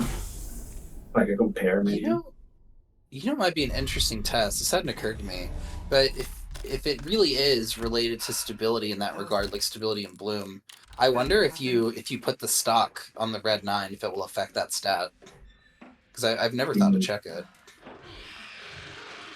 I also, just to bring us back to the run here, I love this segment. They did a really good job of making this part super scary. And Ada, wait, did they not have any regenerator section in DOG? I don't think that Ada has to fight regenerators. It's been a while since I played OG separate ways, but I don't recall that. I know that the final regenerator for Ada, I mean the one with the before the Kikari counter, it doesn't have regenerator for Ada.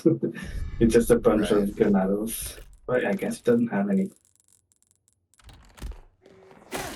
Okay, so this next room coming up, for a time, everyone thought was ridiculously dangerous, but as it turns out, the Mega Maiden, the super version of the Iron Maiden, he's actually the most fair version of the of regenerators that exists. He's very, very reasonable and has great counterplay.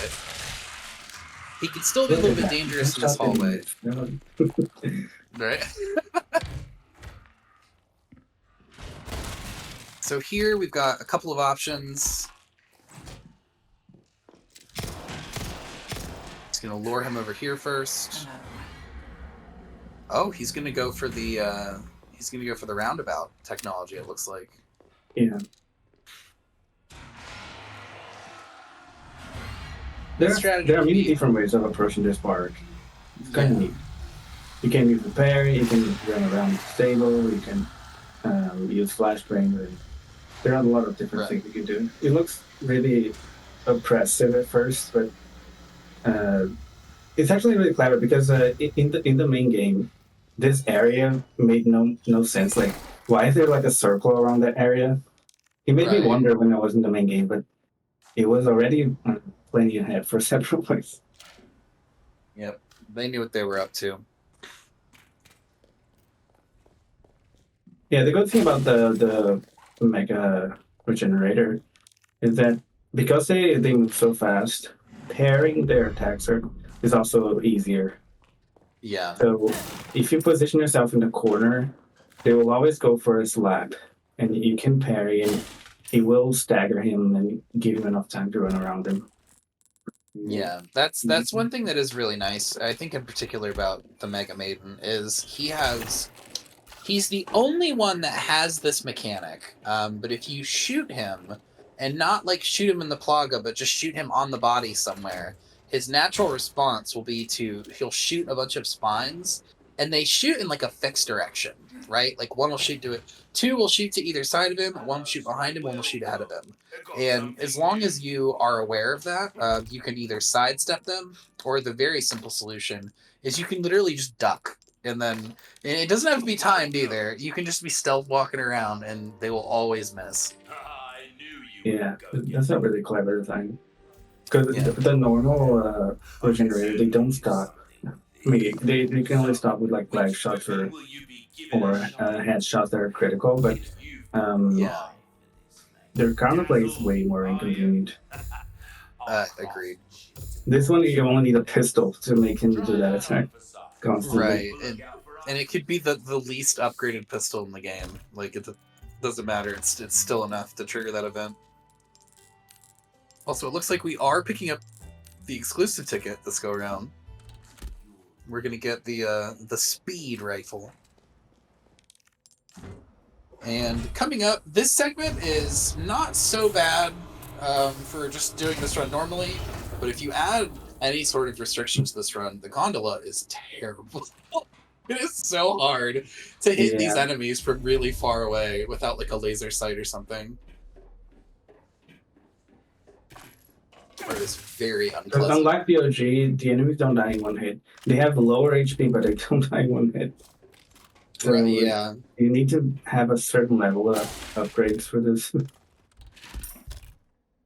There is a mechanic to this event that does try to work a little bit in the favor of the player, in the regard that if there are two Ganados on the same gondola and you shoot one, it will interrupt both. So that guy getting stunned will stun the other guy. So if both are lining up a shot on you, you only need to hit one in order to interrupt both of them. So that's kind of a nice little adjustment they made to try and make this segment a bit more fair. Looks like he's going to get rid of a couple of these guys ahead of time. Or maybe just the one. Oh, you can shoot another one there? I didn't even know that. I didn't know that either.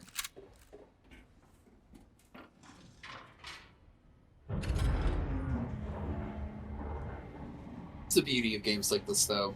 Because they're so long and there's so many variables and so many weapons, it's like you can have a completely different set of strategies compared to like another player. Also, interestingly, this structure in the dead center that looks like it was obstructing his shots doesn't. It basically has no hit detection. You can just shoot right through it. Oh, really? There's pillar in the middle? Yeah, this pillar in the middle. The beams, like the thick beams on the edge, will still interrupt your shots, but in the middle you can just shoot, and it'll go straight through. Oh, interesting. Yeah, it really only matters for that first guy, but it's nice to have for that first guy. And it's funny because on hardcore, there's barely any enemies here. But on professional, oh my god, they added everything. Yeah, professional in RE4 Remake compared to RE4 OG is a completely different beast. A lot of people, I think, look at the OG and they look at standard and then pro, and they think like, well, standard's normal and pro is just insane. But really, it's closer to the relationship that RE2 Remake has with like standard and hardcore, for example. Because yeah, if you look at how original pro works compared to this game's hardcore, they actually have a lot of similarities. But pro in this game is closer to like Village of Shadows or Inferno. It just doesn't seem as oppressive, owing to the fact that you get access to a lot of upgrades and goodies and money and stuff way earlier than you would in like Village. Obviously, you get paid in Village of Shadows, but not quite the way Leon does. In the original RE4, separate ways didn't have professional, right? Apparently, think after so. the HD mod for the RE4 on PC, they added professional because like technically it existed, but the game didn't let you choose professional. Yeah, Like you would have like a variable difficulty. You would only have normal available. But right. the game was coded with a maximum DA, so it was weird that they didn't let the player go for professional. So just to quickly explain away what Light's doing here, why that worked a second ago, the explosion radius from the bolt thrower is quite a bit larger than the walls for these little turret houses. So you can actually, you technically do it to both, but this one on the right is much harder to hit.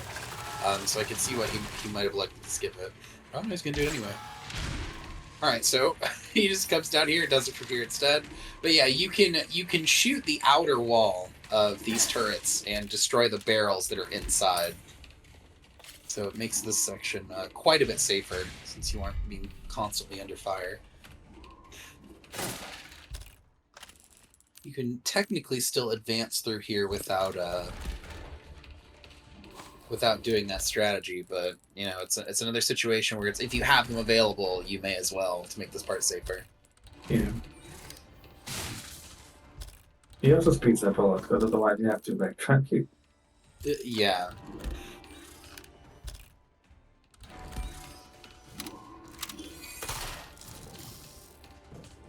This part in particular, if you do not have upgraded weapons, is unpleasant. It's very unpleasant.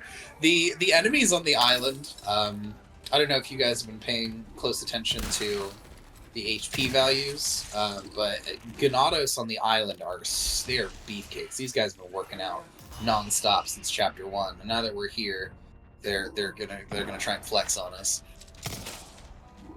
And this section has a lot of mutation as well. Jesus Christ. Yeah, there's brutes here. There's Abrute. There's a ton of ranged Ganados, guys with Molotovs, guys with hatchets, guys with dreams. There's just a bunch of stuff to deal with here. And to make things worse, they mutating to the one that bites, the mutation that bites you. Yeah, and those mutations are really bad if you don't have upgraded materials. Yeah, in my opinion, the mouth plaga is the worst one in the game. They are so unpleasant to deal with. Right, we're gonna commit a heavy grenade here. That's probably gonna kill most or all of them. Yeah, I think there's one guy left. Yeah, this poor guy. And one thing that is very nice on the topic of mutations about grenades is if you kill a Ganados with a grenade, it doesn't matter if they're a scripted plaga or not. If they get exploded, they cannot turn into a plaga. There's not enough of them left. Yeah.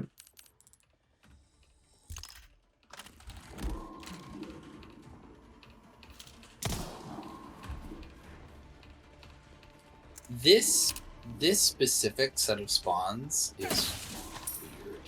So if you push this and you go back up this set of stairs too quickly, they actually won't appear. You gotta stay down a little bit for a second in order for them to show up.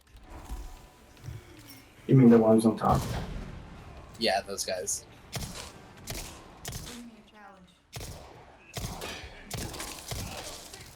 You know, one thing that I don't quite understand is the heavy grenades. Sometimes they don't kill anything. I'm not sure why. I think it must be like a professional thing. Even though they like lame stop, but sometimes they don't. Yeah, I think it has to do with pro. Because I was testing it the other day. On standard and hardcore, even regular tiny grenades will just immediately blow up most Ganado. Like, it has to be, maybe it's kind of like a precision thing, where it will just affect... It's weird, because in some encounters it is consistent, like the in the main game, that encounter before the steam room, you know? Yeah, I know which one you mean. Before that one, you can go with a heavy grenade, like with direct. But for some reason, in some other encounters, it's random. It's either random or the hit detection is a little awkward and doesn't count as direct hit. Yeah, I think that has more to do with it. I wonder if it's kind of similar to how the shotgun behaves, where it's like, oh, if you get the direct hit, it's like it has a chance to just rip them apart. And then sometimes Okay, it's yeah. not. But yeah, in truth, I'm not exactly sure how it behaves. I have noticed that same thing though, because yeah, occasionally heavy grenade will just be on its day off, and it'll just be a regular grenade that day. Man, I have never gotten this many resource aisles, even with the case. Yeah. I feel like I always get screwed over. This is the more pleasant turret to deal with, because this one you can actually shoot from up here, which I suspect Light is going to do now. Yep. So now that guy's out of the way, and you get to take advantage of using these guys' weapons against them. Well, I have some trouble with this turret there. Yeah, I've I've had some unpleasant situations here too. I don't know how it happened, but one time I did exactly what he just did, which is where you come up here, you run upstairs, you push the button, and then you shoot the barrel. And when I turned around, there were like 3 people here already. Yeah, once that, like, you see the laser's turning while it's killing enemies. Once he fully turned to the left and killed me, I was like, what? And the enemy didn't even get there. The turret just decided to turn left. I would just say That's so that, but it was still funny. I'm afraid I can't let you do that either. That's funny.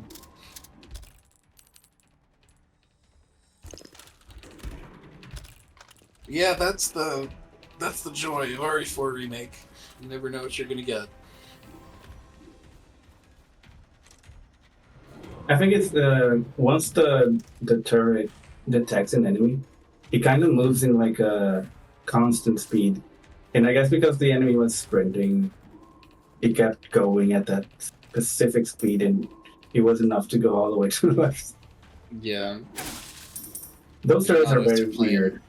If you try to, because Yeah. it's possible to run past this whole encounter by using the laser shooting an enemy, but it can be a little risky if you miss time just a little bit.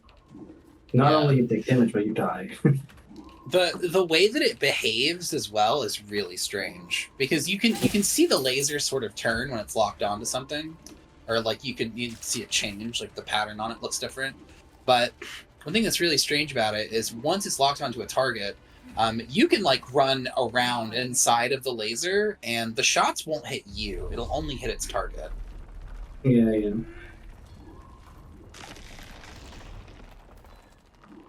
But that's a mechanic that can be applied in no damage still.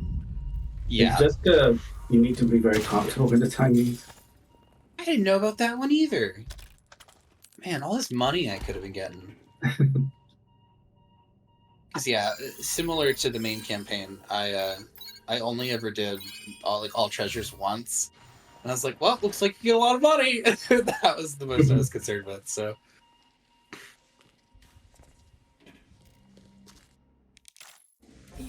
This boss, I'm very curious if they initially had other plans for Martinico.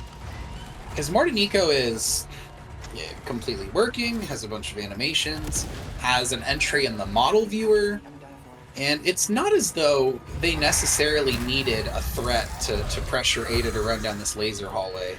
Right? Like, blocking the door behind her would have been more than sufficient to be like, oh, I don't want to be killed by lasers. I wonder if they had other plans for Martinico. I think it's for the lore, for the play. I mean, for us to see a superior Plaga mutation.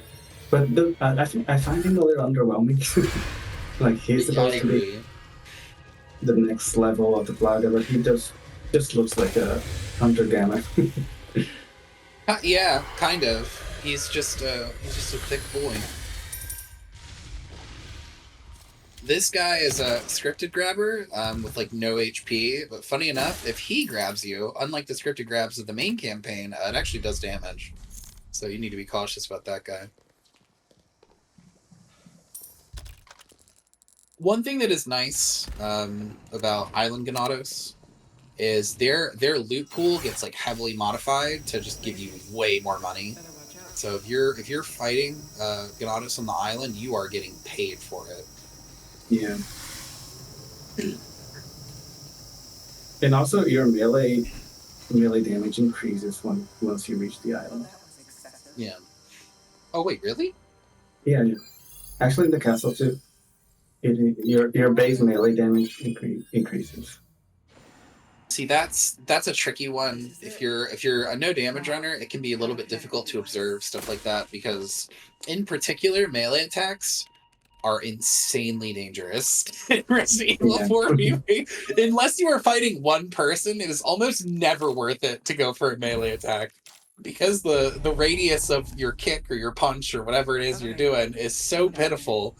Much of the time, you are just kind of opening yourself up to be hit for free. So very often it can be safer just to take the stun at face value and keep shooting them while they're stunned. Yeah, the base melee, like in the village, it's very, very weak. You only get a good damage if you get a crit. But the base damage, like a single Ganado can survive like 3 to 4 melee kicks.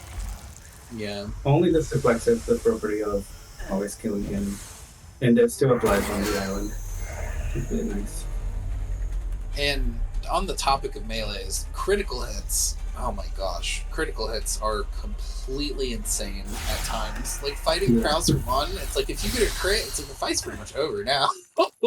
Unless you're still at the very beginning of the fight, because he has like a limitation where basically you can't bully him too quickly. He has like, sort of like a shield where he'll only drop to a certain threshold and then you have to just beat him up some more. And it's really funny that how it's affected by the weapon you carry. Yeah, exactly. It's funny enough, it's like how it was in the OG. If you get the silencer or whatever, it makes the knife can crit now. Alright, so we're coming up on the final chapter. The previous section, I'm sure you guys noticed, is pretty largely QTEs. The Martinico fight is not really much of a fight. Technically, for that laser section, where you just respond to the QTE, you could close your eyes and do it. It's pretty straightforward. But this next part is where a lot of the danger starts to ramp back up. The last stand segment is probably the last part that's really, really, well, I guess second to last part that's really, really hectic with Ganados. Coming up, there are a lot of threats. This room is full of Transformers. Yep, there they go. Looks like he's gonna go for the stab. Very smart.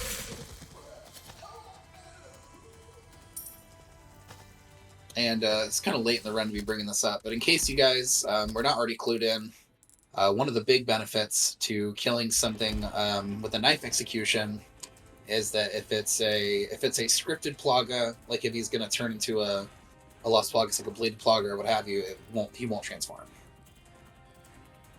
I have some new good welcome. Came into some other bits and bobs too. I'll keep a lookout for items. Right. One quick stop at Macy's, and then we're going to bail. Yeah, on the island, the Ganado starts wasting a lot more durability for knife execution, for stealth. Yeah. It's really expensive. I've actually noticed, because I've been playing with the stats on recently just to see how it affects it. At the beginning of the game, if you're playing on professional, your knife break rate and your wince rate, which is basically how quickly enemies will stun, is set to 0.7. But there's a couple points in the game where it modifies itself, and it's just for that segment, which is really weird. Like Krauser 1 does that. Krauser 1, I believe wince rate moves to 1.4, which is ridiculously high. Oh, interesting. So that's why we get a lot of crits in that fragment. Right, I think so. Sorry, well, a lot of staggers in that fight. Yeah, Yeah. that's not pretty different. I think they must have coded it where it sort of like plays out like sort of like an integer value, right? Like where in hardcore, if you have the unupgraded Silver Ghost, at least for much of the village, yeah, He was standing still and suddenly started running. yeah. Bladed Plagas are really obnoxious. One of the worst things they can do, which is actually a move that got carried over from the OG, is they can turn into a Bladed Plaga and then start moving towards you, but not shoot their head out yet. So it's like they have like a full second to set up on you, and then the moment their Plaga head is available, they're already trying to hit you. I would say though, there's one thing that I'm really glad that they removed from the regional is the ability for enemies, mutating enemies to Makami not tech. to take shots. And like if you in the OG, if you killed an enemy with a shotgun as they were attacking, and they happened to mutate, they would not stop that attack, even if you were shooting with a shotgun, and you will get hit in the process. And thank God. Yeah, and it's even worse than that, because if you do it with the shotgun, it's like theoretically you probably don't have enough time to shoot again. So you would think, oh, if only I could have hit him a second time. Nope. If you do it with like the TNP or something, even it's like it won't interrupt them. They'll continue that attack no matter what. Yeah, and also in the OG, there were some enemies that they would turn to a plug and they will still initiate an attack, which is even worse actually. They could literally like lose their head to join the plaga, but they will still grab you. While becoming a plaga. It's very weird. Even worse is the phenomenon of the OG where they don't even turn into a plaga. They don't have a head and they just grab you anyway because they took too long to fall down. Yeah. One interaction that I think is very funny about that exists in the Hard 4 and 5 actually. They didn't fix in Hard 5. Yeah. One interaction that's very funny in the remake is if a Ganado has like say a hatchet is mid-flight towards you, if you throw a flash, it will actually stop the hatchet. Oh, I didn't know about that either. Oh, you don't There's so get many goodies in Nada's campaign. Yeah, I don't get that one. Wow, hypothetically, I think you would have enough money to just nuke every boss. I didn't know you get quite this much stuff. I remember getting a lot of money for Ada's campaign, but for the giant, I think it would be. I mean, the giant counts as a boss.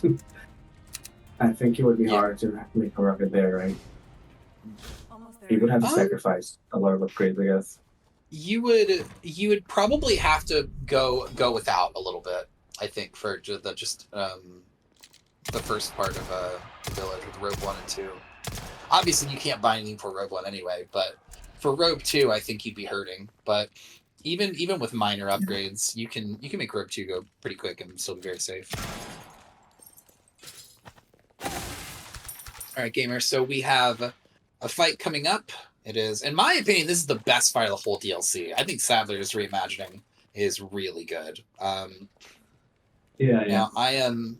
Except that he hits it with the pillars. Oh yeah. He borrowed some of that gondola technology, and pillars do not have hit detection for him. So I have a sneaking suspicion that we may not get to see much of a showcase for Sadler, but just take my word for it. Yeah. He is a very good boss. He has a lot of interesting attacks. He's got very good counterplay. Some of his moves are a little weird, but they're just not that intuitive right away. And next time then. Yeah, this is another fight that you kind of need upgrades, because otherwise this fight takes forever. Sadler is ridiculously healthy, which is probably his only real drawback. All right. We've got our win button in tow, and we're ready to rock. It's welcome. Came into some other bits. You know what would be really funny? It would be nice if you bought a rocket, you could skip the final section. That would be so good. Oh Why yeah. couldn't they think about that? You go there, you just throw it to Leon. It's like, sorry, it's And that not would be a red. I very know. good reward, you know? He could decide, do you use the rocket for Sadler or do you use the rocket for skipping that whole final segment? Right. That would be a very nice decision. That would be hilarious. You just find a can of red spray paint after after Sadler's fight. Oh man. All right. So, true to form, the beginning of the fight will have the camera already oriented. Yep. Already oriented at what you need to shoot. So if you have a rocket, you just point and click, baby. Fight's over. So now this section is not, most of it's not that dangerous, but the end is pretty dangerous. They knew what they were up to over at Capcom headquarters, and so they put some pretty gross spawns right at the end of this segment. Here, sorry, give me 1 second. I'll be right back. I need 3. There are a lot of enemies in this section. There's a timer, but you have way more than enough time to do it, to kill everyone and play very safely. So it's better to take it slow here.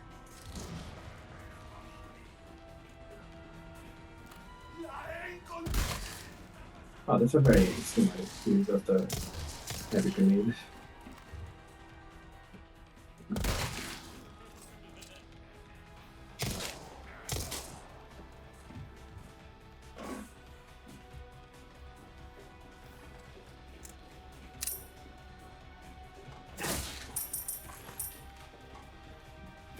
Okay, I'm back. Sorry about that.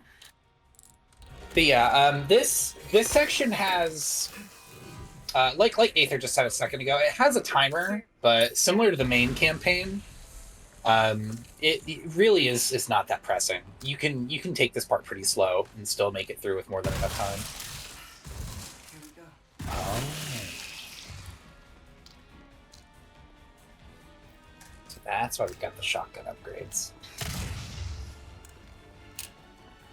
But yeah, it's funny because in the OG, for the main campaign, if you're playing as Leon, when you're on the boat, there will come a point, or sorry, when you're on the jet ski, there will come a point where you need to hold W. If you don't hold W, you'll die because you'll run out of time before you escape. Yeah. But in this game, as far as I know, it'll be pretty close. But as long as you aren't, messing around on the way to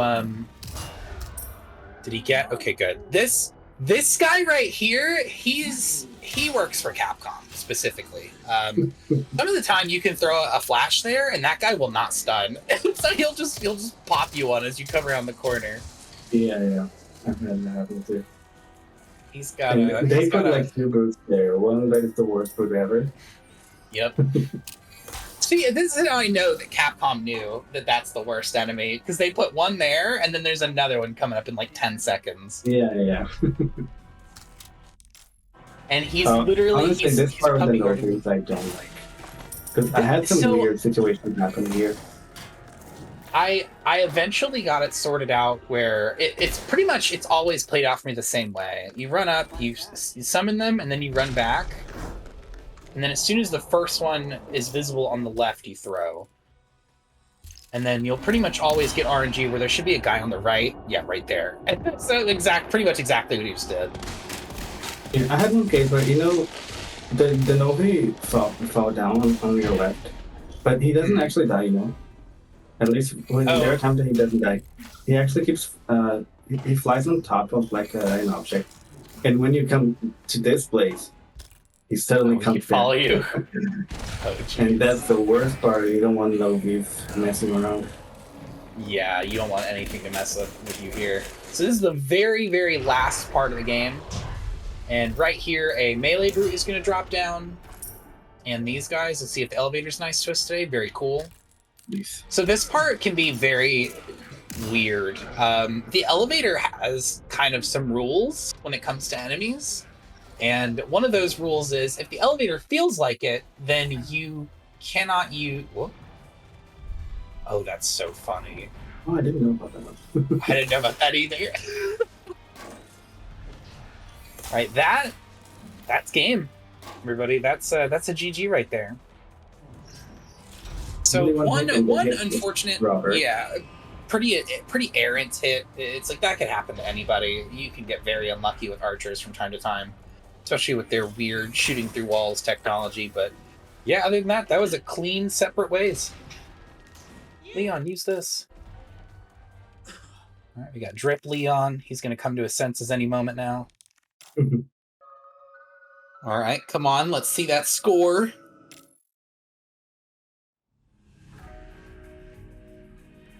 Very nice. Oh. Even Wesker's impressed. Well, what Was an that Ares? absolutely cracking run that was. Just me. Amazing from Lightstream. Just GG's. the one hit. Big old GG. That hit was stupid. Yeah, that's all right for a remake for you.